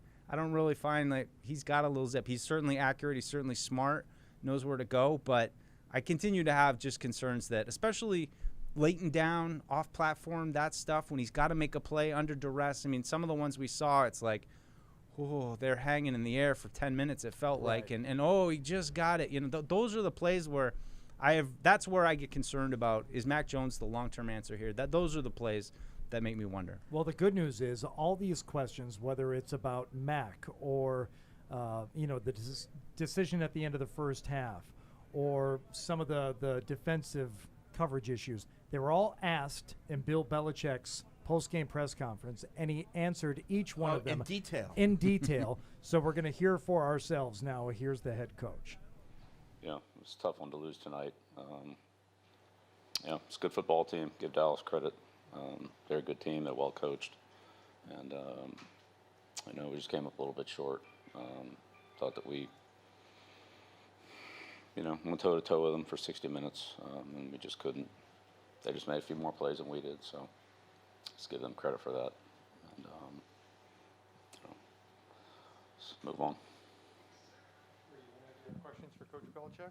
We'll pass the mic to you. Bill, just if you could describe a little bit of those emotional swings from Max, the 75-yard touchdown pass. Do you ever feel like just what was that like to be in those final few minutes? It's like the final few minutes of any close game. Try to make good decisions. Try to help your team win. Nick O'Malley? Bill, the Cowboys ran 82 plays on offense tonight through overtime. How physically taxing against an offense like Dallas is it to defend that many plays and then go into overtime for a defense to go through? Yeah, I don't know. They're a good team, and that's what you got to do. Got to stop them.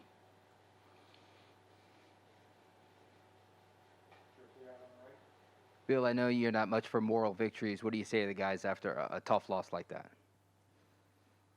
Yeah, well, like we do every week's the same week. Play the game, correct the mistake, turn the page, and move on. But to not win at home, I think 0-4 for the first time since 1993, not winning at home, how tough is that for you guys? I just answered that question.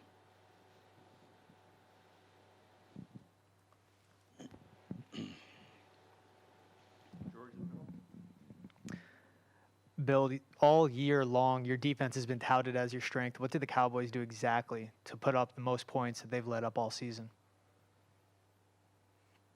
Yeah, only got 6 of them in overtime. So they're a good offense. One of the top 2 offenses in the league.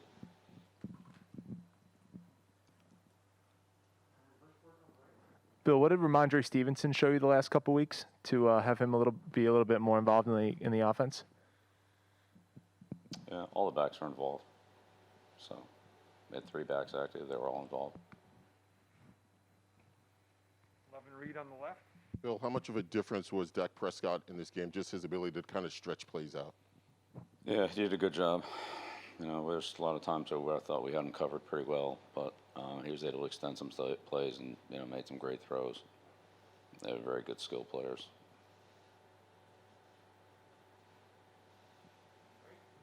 Coach, what went into the decision before the half to kneel the clock out there?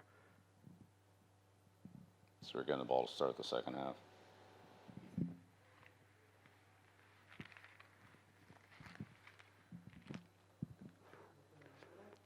Bill, just what did you think of the pass rush tonight as a whole?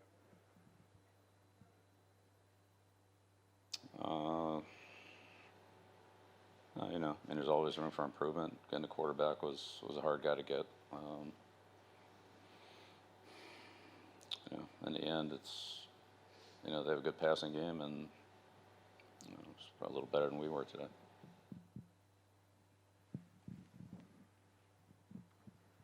Bill, what did you see break down on that blocked punt in the first half? Yeah, we missed an assignment.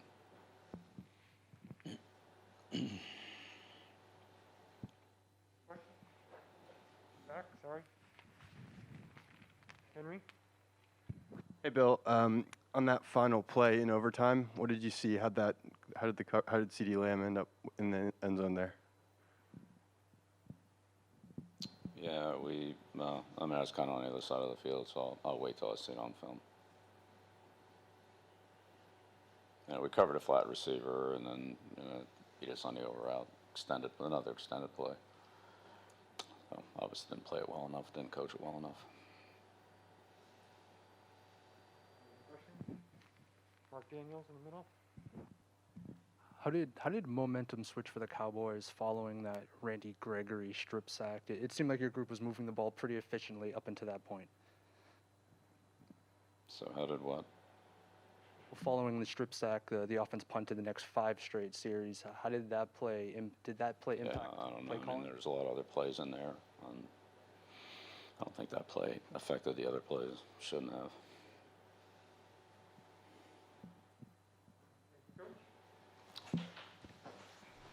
All right, there's the head coach. I'm surprised he didn't get more into that first question about his emotions at the end of the game. Deuce, would you like to answer that for him, or just maybe answer in your own words? Describe the emotions that you felt on the roller coaster. That was that fourth quarter. One time at band camp. Yeah. Pit in my stomach, excited. Pit in my stomach, excited. Sad. Yeah. Okay. Yeah, I was on the roller coaster with Deuce. Sad. I was happy. I said I was almost compelled to give Deuce a hug after the game. I don't know what I'd do. Paul just turned and like, hey, buddy, Yeah, it's all right. Yeah, I was happy and then I was sad. Because my initial response, as always, Freddie, is to go the snark route. Right. But I couldn't. He saw tears. He saw tears in my eyes. I couldn't do it after that game. That was What just has become that of was my that was team? too emotionally draining. I couldn't do it. All right, well, we'll continue. We got more of your calls. We got emails to get to. I got a good one here about fourth down. Deuce was just asking kind of off mic here a second, about scratching his head about some of the fourth down decisions the Patriots had tonight. And, Paul countered with some field position answers, but we'll get into it a little bit more. I was wondering. Paul was asking my field position stuff. It's easy to tweet out a random stat on Twitter and have no context and be like, oh, and you think about it, but then when you do the research, you're like, well. That's what we're going to talk about. We got a whole show to talk about this stuff. All these decisions are more complex because you don't have Tom Brady, and that's a fact. 3 hours tonight. That's what time's the show over? I have no idea. We're gonna be here. We're going to 11. We're gonna be here as long as it takes. 9:55. And I won't mind a moment of it because I'm wearing these deliciously comfortable Bose headphones. They're the proud and official sponsor of the New England Patriots and the NFL. The official sound and headphones. Bose Quiet Comfort earbuds. Those are nice. Rule the quiet. Learn more at Bose.com. Defending against cyber attacks requires seeing in the dark, understanding and ending every threat to your organization on computers, mobile, and the cloud. It takes cyber reason. End cyber attacks from endpoints to everywhere. TouchView Interactive is here to support your hybrid learning, distance learning, and video conferencing needs with easy-to-use tools that allow end users to collaborate, interact, and present seamlessly. TouchView Interactive offers a comprehensive line of accessories and software to support your audio-visual needs. Outfit your classrooms and presentation spaces with the future of interactive display technology. Visit touchview.com for more info. Offered by the Oakers Company, celebrating 100 years of service and support. That looks awful. Football's back and it's time to go big. Pepsi pulled pork sandwiches are game day greatness. Now we're ready for game day. Check out some more awesome recipes on madeforpatriotswatching.com.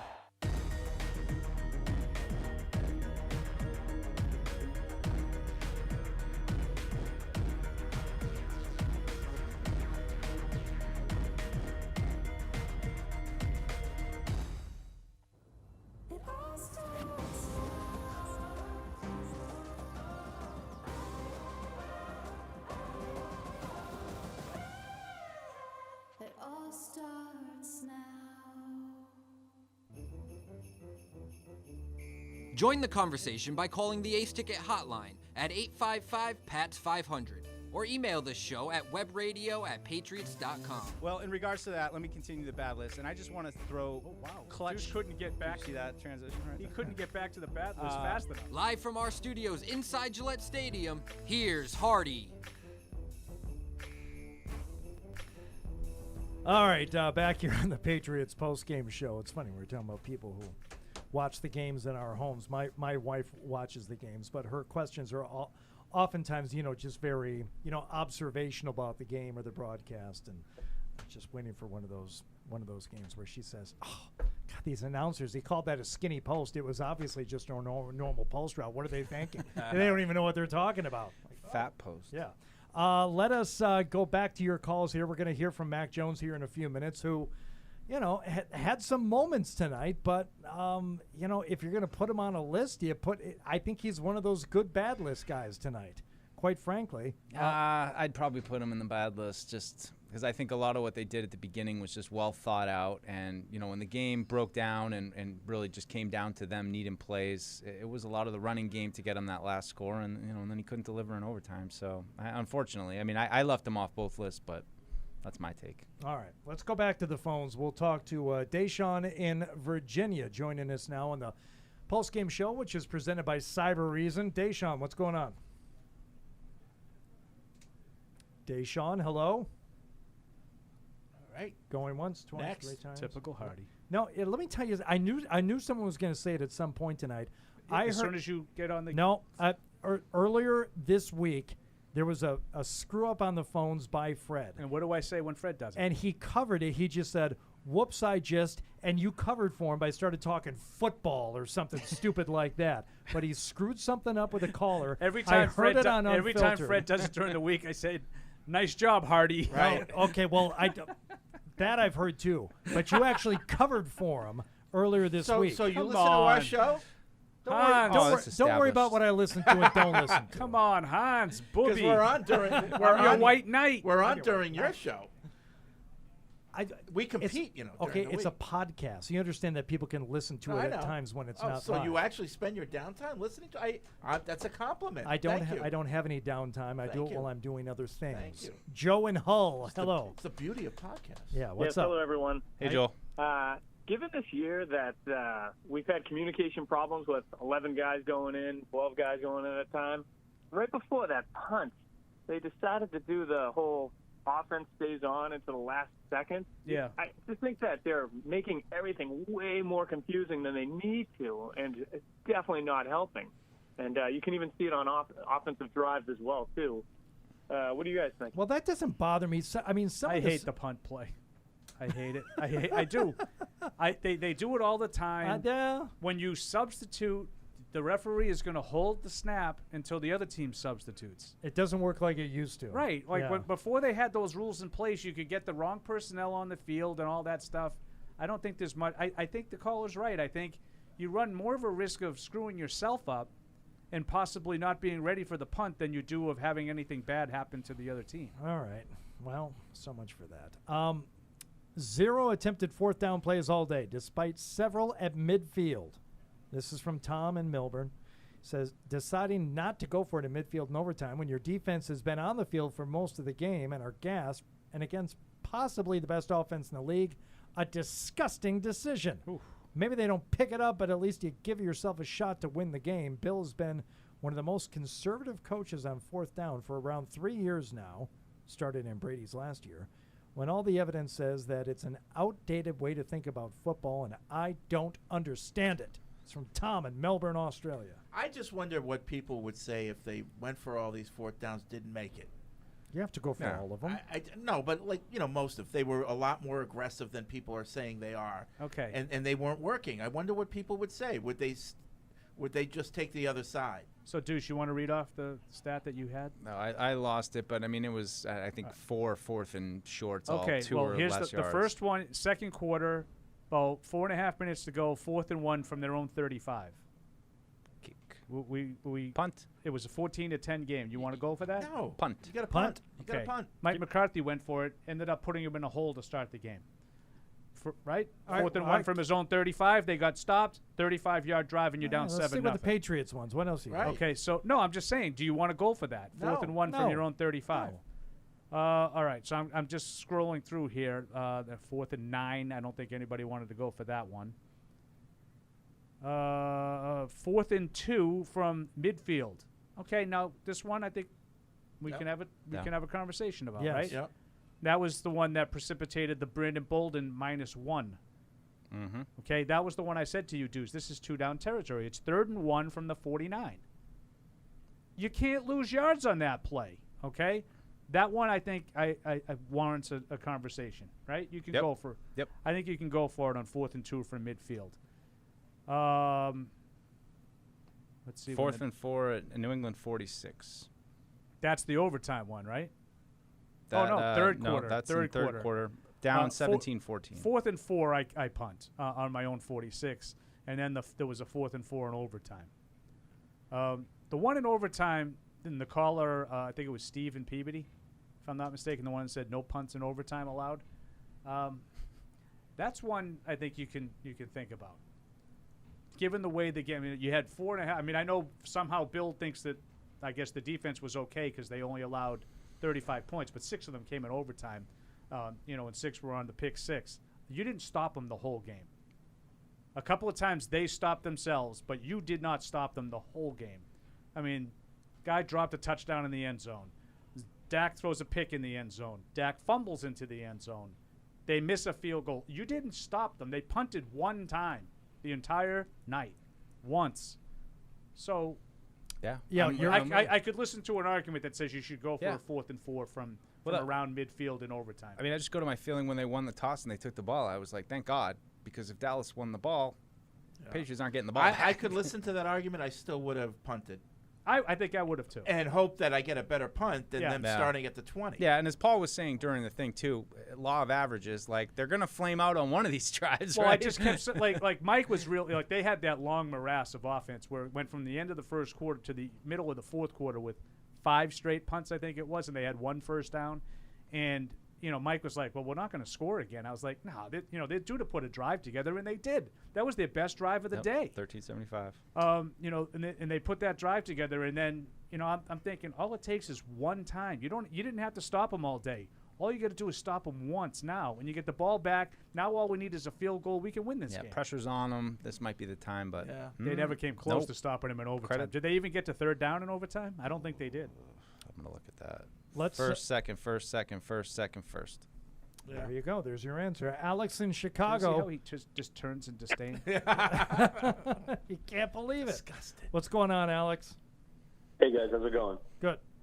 I missed the first part of the show. I don't know if you guys talked about this at all, but special teams has been kind of a letdown, and I'm kind of over us signing players specifically for special teams. Me too. Because Bill seems to really like to do that, and I know that it's worked in previous years, but I kind of like us to shift away from that, and maybe instead of using those spots in the team just for special teams, we would get some more dynamic players.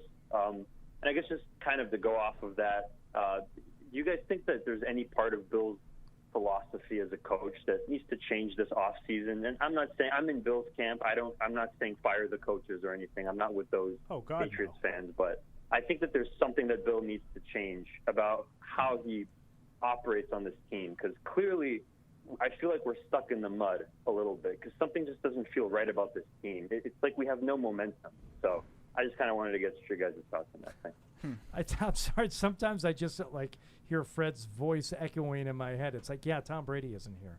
I mean, you can be really, really reductive in a lot of these conversations. You can talk them to death, but it's like, God, what's different? What's going on?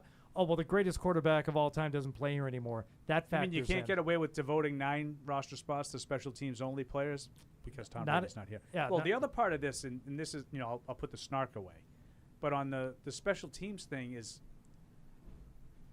I do think that Bill comes from that special teams background, and we talk about some of the things that we feel he's kind of set in his ways about that he hasn't, or maybe been a little bit slow to adapt to, like the big linebackers and stuff like that. Well, special teams isn't what special teams used to be. I already thought they devoted too many resources to special teams. But now, half of special teams has all but been eliminated with kickoffs.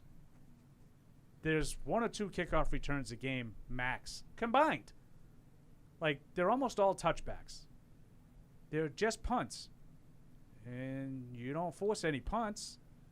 Like, there's not that many special teams plays during the course of the game. If you eliminate the field goals, let's face it, that's not what he's devoting spots to. He's not devoting like Cody Davis isn't here because he's on the field goal block team. Right. He's here to be on a cover team. And there's not that much coverage anymore. Like, I don't think you need all of that devoted to special teams. That's anymore. a really, really good point. I think it'd be a worthy study Get rid to of the someone who kicking had the game time altogether. just to figure to say how many points, over a certain period before this rule has changed. How many game-changing plays have been taken out of the game just by eliminating that, and in turn, how much And less they still impactful happen is it? once in a while. And next week they'll return a kick for a touchdown, and someone will be like, "See," I'm like, "Yeah, that's great. That's great." You return they had a couple of plays last year too. Yeah. But how many more games might you have won if you had more good players? Like some cornerbacks today? Right. And I'm not telling you I don't have the answer specifically. Like, if you kept Michael Jackson out of training camp, you wouldn't have been short defensive backs today, or Miles Bryant, whoever. I'm not telling you that is the truth.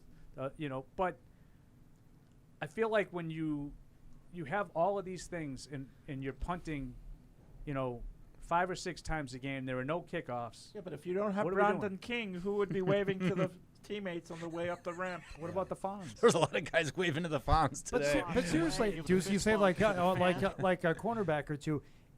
You don't even need to go out and find someone else. Maybe you would have freed up some money to give Steph Gilmore enough money just to keep him here for one more year. Still need 53 guys, but listen. Yeah, but those guys make more than you think. And I think too, just a point to bring out, not to bring Brandon Bolden back up, but sometimes when you have a player waiting in the wings, that they're going to actually develop into something rather than I love those guys, they're fine, but Brandon Bolden isn't going to suddenly emerge in the next couple of years as the next guy. It's a way to keep some younger players on your roster and maybe develop them a little bit. That right now it's real sparse. In some spots. This might be a little bit too much of an extrapolation, but Ramondre Stevenson showed you a little something today, didn't he? Wasn't a major factor in the game, but don't you think he Looked showed like a little running back. something? Looked like a running back. So maybe J.J. Taylor, if you keep playing him, can show you a little something too. Like some sparks, some big plays. But we can't have him active. Now, I know he came up with an injury and landed on the injury report, but he wasn't active last week either. We can't have him active because we have Paying to his have, penance. 5 guys, Slater, Bethel, Cody Davis, Brandon King. We have to have 4, 5, 6 guys that just play special teams active. Tavai is probably one of those in that boat as well. Harvey Longy, right? How many of those guys do you have to have? I mean, who's playing those positions if they're not out there? You're going to have Hightower out? I mean, No. You have your backup players that can actually fill roles, play special teams, like a Ramondre Stevenson, right? Brandon Bolden, those are the backups at positions that actually play the positions, as opposed to guys that will never see the field on defense unless it's an absolute emergency. Like Justin Bethel had to go in today for a play or two because they had so many guys banged up. Doesn't every team have that, though? I mean, well, I thought Bill was the only one that cared about special teams. No, but I'm being serious What I've here. been told. There's every team has guys that wouldn't see the field other than special teams. I don't know that every team has as many as the Patriots. I don't know if they're their backups that would never play, even in an emergency, or. I think so. To me. But to Fred's point, I'd rather have my young guys that are learning how to play as backups be special teamers. Bill believes in veteran special teamers. No, Is that a better way to put it? Yeah. Listen, they've won 6 titles. Please don't take this into he doesn't know what he's doing. They've won 6 titles. They've been dominant for 2+ decades. The guy understands how to put together a roster. Yeah. Okay, I'm not arguing that fact, but I'm wondering when maybe some of your other talent is eroded a little bit, you might need to adapt and That's adjust the a point. little That's bit. the point, Paul, I think, and that's why it's valid, is because this team needs to realize who they are and how many of these guys are going to be part of the next Patriots playoff team right now. And I could say probably with confidence that a lot of those fully special teams guys that you listed off aren't going to be. And I think that's what they have to realize. And you talk about what Bill needs to do going forward. It's, realizing identifying who's going to be here and who can still play and contribute and who can't, and moving on from those guys and turning the page as quick as you can. You've done a pretty good job on offense. Like, I think that, I'm not freaking out about the left tackle like one of the other callers was. I think that they have some pieces to build on the offensive side of the ball, starting with Mac Jones. But I think defensively, you're going to look just as far behind as the offense was last offseason going into that, where you're like, whoa, we need a lot on offense starting with the quarterback. I think it's going to be the same this offseason with the D. All right, let's hear from Mac Jones, quarterback for the Patriots, after today's 35-29 loss to the Cowboys here at Gillette Stadium. Here's Mac. Can you just talk about the emotional night, especially late in that game, throwing the pick, then coming back, the 75-yard touchdown, what it was like for you, the highs and lows?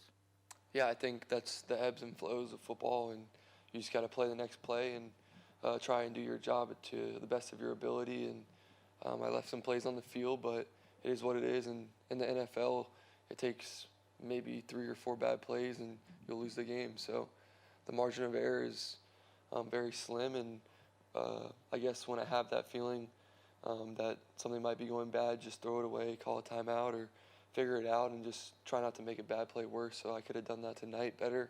I think the people around me played really well, and we fought really hard, and sometimes you fall short. So. Mac, do you feel like you were affected by the strip sack at all? Because it looks like you guys were moving the ball pretty well before that moment, and not being able to get it going until late in the game. Yeah, I think just you want to try and get in a rhythm, and we did that sometimes during the game, but we got to just play complementary football better, and the offense has to complement the defense, and special teams has to be involved in that as well. And, I left a lot of plays on the field, but we did fight hard. And, when you look at the big picture, you never want to say you're close, and it's hard to do that. But the games that we've lost, we've been 2 or 3 plays away. And I guess that's just how the NFL works. And I'm learning that the hard way. But we can't hang our heads. We just have to come back tomorrow, get up early, and come back to work. Mac, you throw the pick six. Then the next play, you come out and hit Kendrick Bourne for the touchdown. Yeah. Kendrick said you have the ability to forget. Yeah. How tough is that for any player, never mind a rookie quarterback in the NFL, to be able to forget to go forward after a play like that? Yeah, I think, when I watch the film, I always want to find ways I could do something better, and I'm sure there's something I could do better on a lot of plays, and that play was one of them. And you just got to play the next play, and you're only as good as your last play. So at the same time, you got to move on and just execute the play that's called. And I could do that better, and I will. And we can't just hang our heads. We got to keep working, and no one's going to feel sorry for ourselves, because that's never works. You can get humbled every week, and you just got to move on to the next week, and we'll be ready to play next week. Mac, you mentioned earlier it's good to get in a rhythm. It looked like early on when you guys had some bigger people on the field, it looked like you guys were in a pretty good rhythm offensively. How comfortable did you feel in those situations, and would you like to maybe even use those packages a little bit more over the course of the game? Yeah, I think that's just Josh doing a great job scheming them up, and he's a great play caller, and he puts us in good positions where our numbers are in our favor. So we just got to execute the game plan, whether it's whatever personnel we put out there, just do a good job of executing. And I think it just goes to show that it's 1 to 2 plays, or maybe a little bit more than that, that if you slip up, whatever the situation is, then you'll lose. And I think we're learning that the hard way, but we can't hang our head, and we just got to keep playing and stay positive and try not to focus on results, and just learn from every experience we have, and not feeling sorry for ourselves. So. Mac, can you take us through that third down play in overtime, the ball on the outside to Mac? What did you see on that play? Yeah, I mean, they overloaded. They try to bring a little overload look, and I just got to stick to my rules and read out the coverage. And, when I look at the tape, I'll really digest it and see what happened. But At that point, you just try and make a smart play and give whoever has the one-on-one a chance when it's a little bit of a funky look. So in the moment, maybe call a timeout or whatever the situation may be, just figure out how to make a positive play. And we'll look at it and watch it and make a adjustment there. It looked like the defender got the face mask on Nelson. Were you expecting a penalty to be called on the play? Yeah, I think it's football, it's bang bang, but when it's one-on-one and things happen and it's not my job to throw the flag, and you just got to stick to my rules and stick to my keys, and sometimes it goes your way and sometimes it doesn't, and you can't blame everything on the refs or anything. They call their game and we have to execute our game plan. So it's a is what it is situation, and we just got to move on and find ways to not even be in that position to where we can be ahead and we don't have to be in that position. So you said earlier, Mac, like you just have you call the play, you execute the play that's called. Mm-hmm. So when Josh called that play after the pick six, like were you excited when you got the play call? Like, did it show you something that here's the ball, go for it right away? Just walk me through a little bit, if you can, what that was like. Yeah, I think you hit the reset button and stick to my rules and stick to what I've been taught, and you can't feel sorry for yourself, and sometimes it's out of your control or sometimes it's completely your fault, and I wish I could have done things differently so where we weren't even in that position, and I just have to watch the tape and learn from it, and it's not the first pick six I'll throw and it's not going to be the last, so I have to learn how to bounce back and play the next play. But you did that. Like, Yeah. Were you excited? I mean, you had to, at least in that moment, feel pretty good about doing that. Yeah, I mean, just like I said, next play mentality. Whatever they call, I execute it and give everybody a chance to execute the play, and that's going to happen a lot more, hopefully, in my career, where you have a bad play and you come back and you make a good one. So it's not always going to be perfect, and you got to dodge the ebbs and flows and just play the next play. Mac, on the strip sack, was that the hardest you've ever been hit in your career? And what was it like trying to just get up and compose yourself after that? No, it wasn't, and I just got to get up and jog off the field, and that's part of the game. I could have got the ball out quicker, and that's on me, so I'll watch the film and figure out ways I can, A, get the ball out quicker, or, figure out ways to get it out or change the play or whatever. So I'll talk about that with the offense and find ways to where if I know it's the look that we don't want, how we can change it or whatever, but it's part of the game, and I don't think that hit, I mean, of course it hurts, but you just got to get up and play the next play. It's part of football, and that's the fun part. So, all right, thanks. All right, there's Mac Jones again. Real good in his post game, I thought, and answered all the questions. He was asked about what looked like a pretty, if not blatant and obvious, face mask call that Brown committed on Aguilar there toward the end of the game. But he said, "No, what are you going to do? It's bang bang. It's football. What? I don't throw the flags. We got to execute," and didn't do it. Anything else stand out to you in his post game there, Paul? No, not really. I'm How going to about put my your mic mic? on now. How about your mic on, Paul? Not really. I felt like, there was, I don't want to say resignation, because I don't think that's the right word, but I think he understands that they emptied the tank today. I mean, I don't think you have any problem with the way the Patriots approached the game and how they played in terms of intensity. I mean, it was certainly a lot better overall performance effort than last week. I think Fred said it right. I mean, sometimes the other team just has better players and you come up short. Like, what did you say? Like, you're not pissed off after this game, right? When you came in? I mean, they played like I said, they played their hearts out. The other team was just better, But like what somebody said, the defense looks disinterested. No I didn't think that. I don't think they played particularly well, but I don't think it was because of a lack of effort. Exactly. Yeah, I mean, I think the unfortunate thing is that, and I don't want to say resignation either, but it used to be in the day when you're talking about playoff seeding and all those kind of things with this team, that every loss was very devastating and impactful. And at the end of the day, this is a loss, and it would have felt good to win. And we're treading and we're showing, but at the end of the day, it is what it is. I've noticed a lot of player tweets too. We're a good team. We just, the record doesn't show it yet. Just got to keep fighting. I think I saw something from Gotcha, something from Adrian Phillips. I think maybe Judon had one. So sometimes you get veteran teams, and this is certainly a veteran team. When the writing's on the wall and you look like it's not happening for you this year, it can be bad. But I don't think they've gotten to that point based on what I'm hearing and what I'm seeing in terms of effort.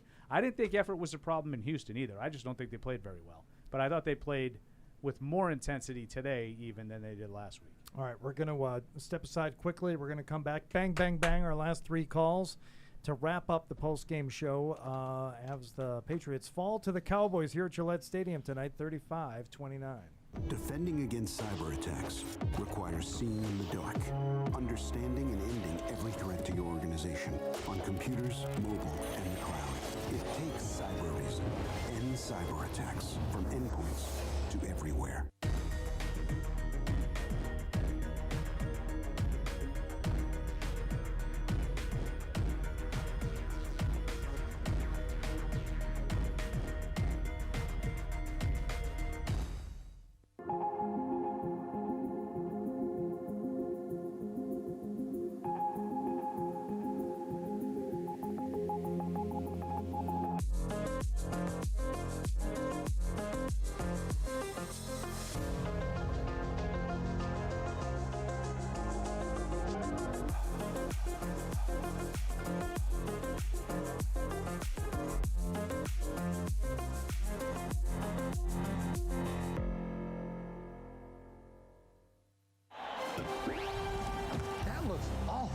Football's back and it's time to go big. Pepsi pulled pork sandwiches are game day greatness. Now we're ready for game day. Check out some more awesome recipes on madeforpatriotswatching.com. It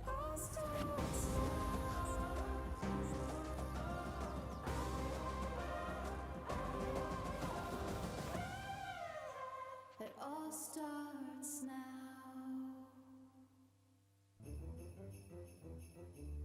Join the conversation by calling the Ace Ticket hotline at 855-PATS-500 or email the show at webradio@patriots.com. Press box guy last week who had to tell us. I know. No, there goes the streak. I'm like, F you, buddy. Live from our studios inside Gillette Stadium, here's Hardy.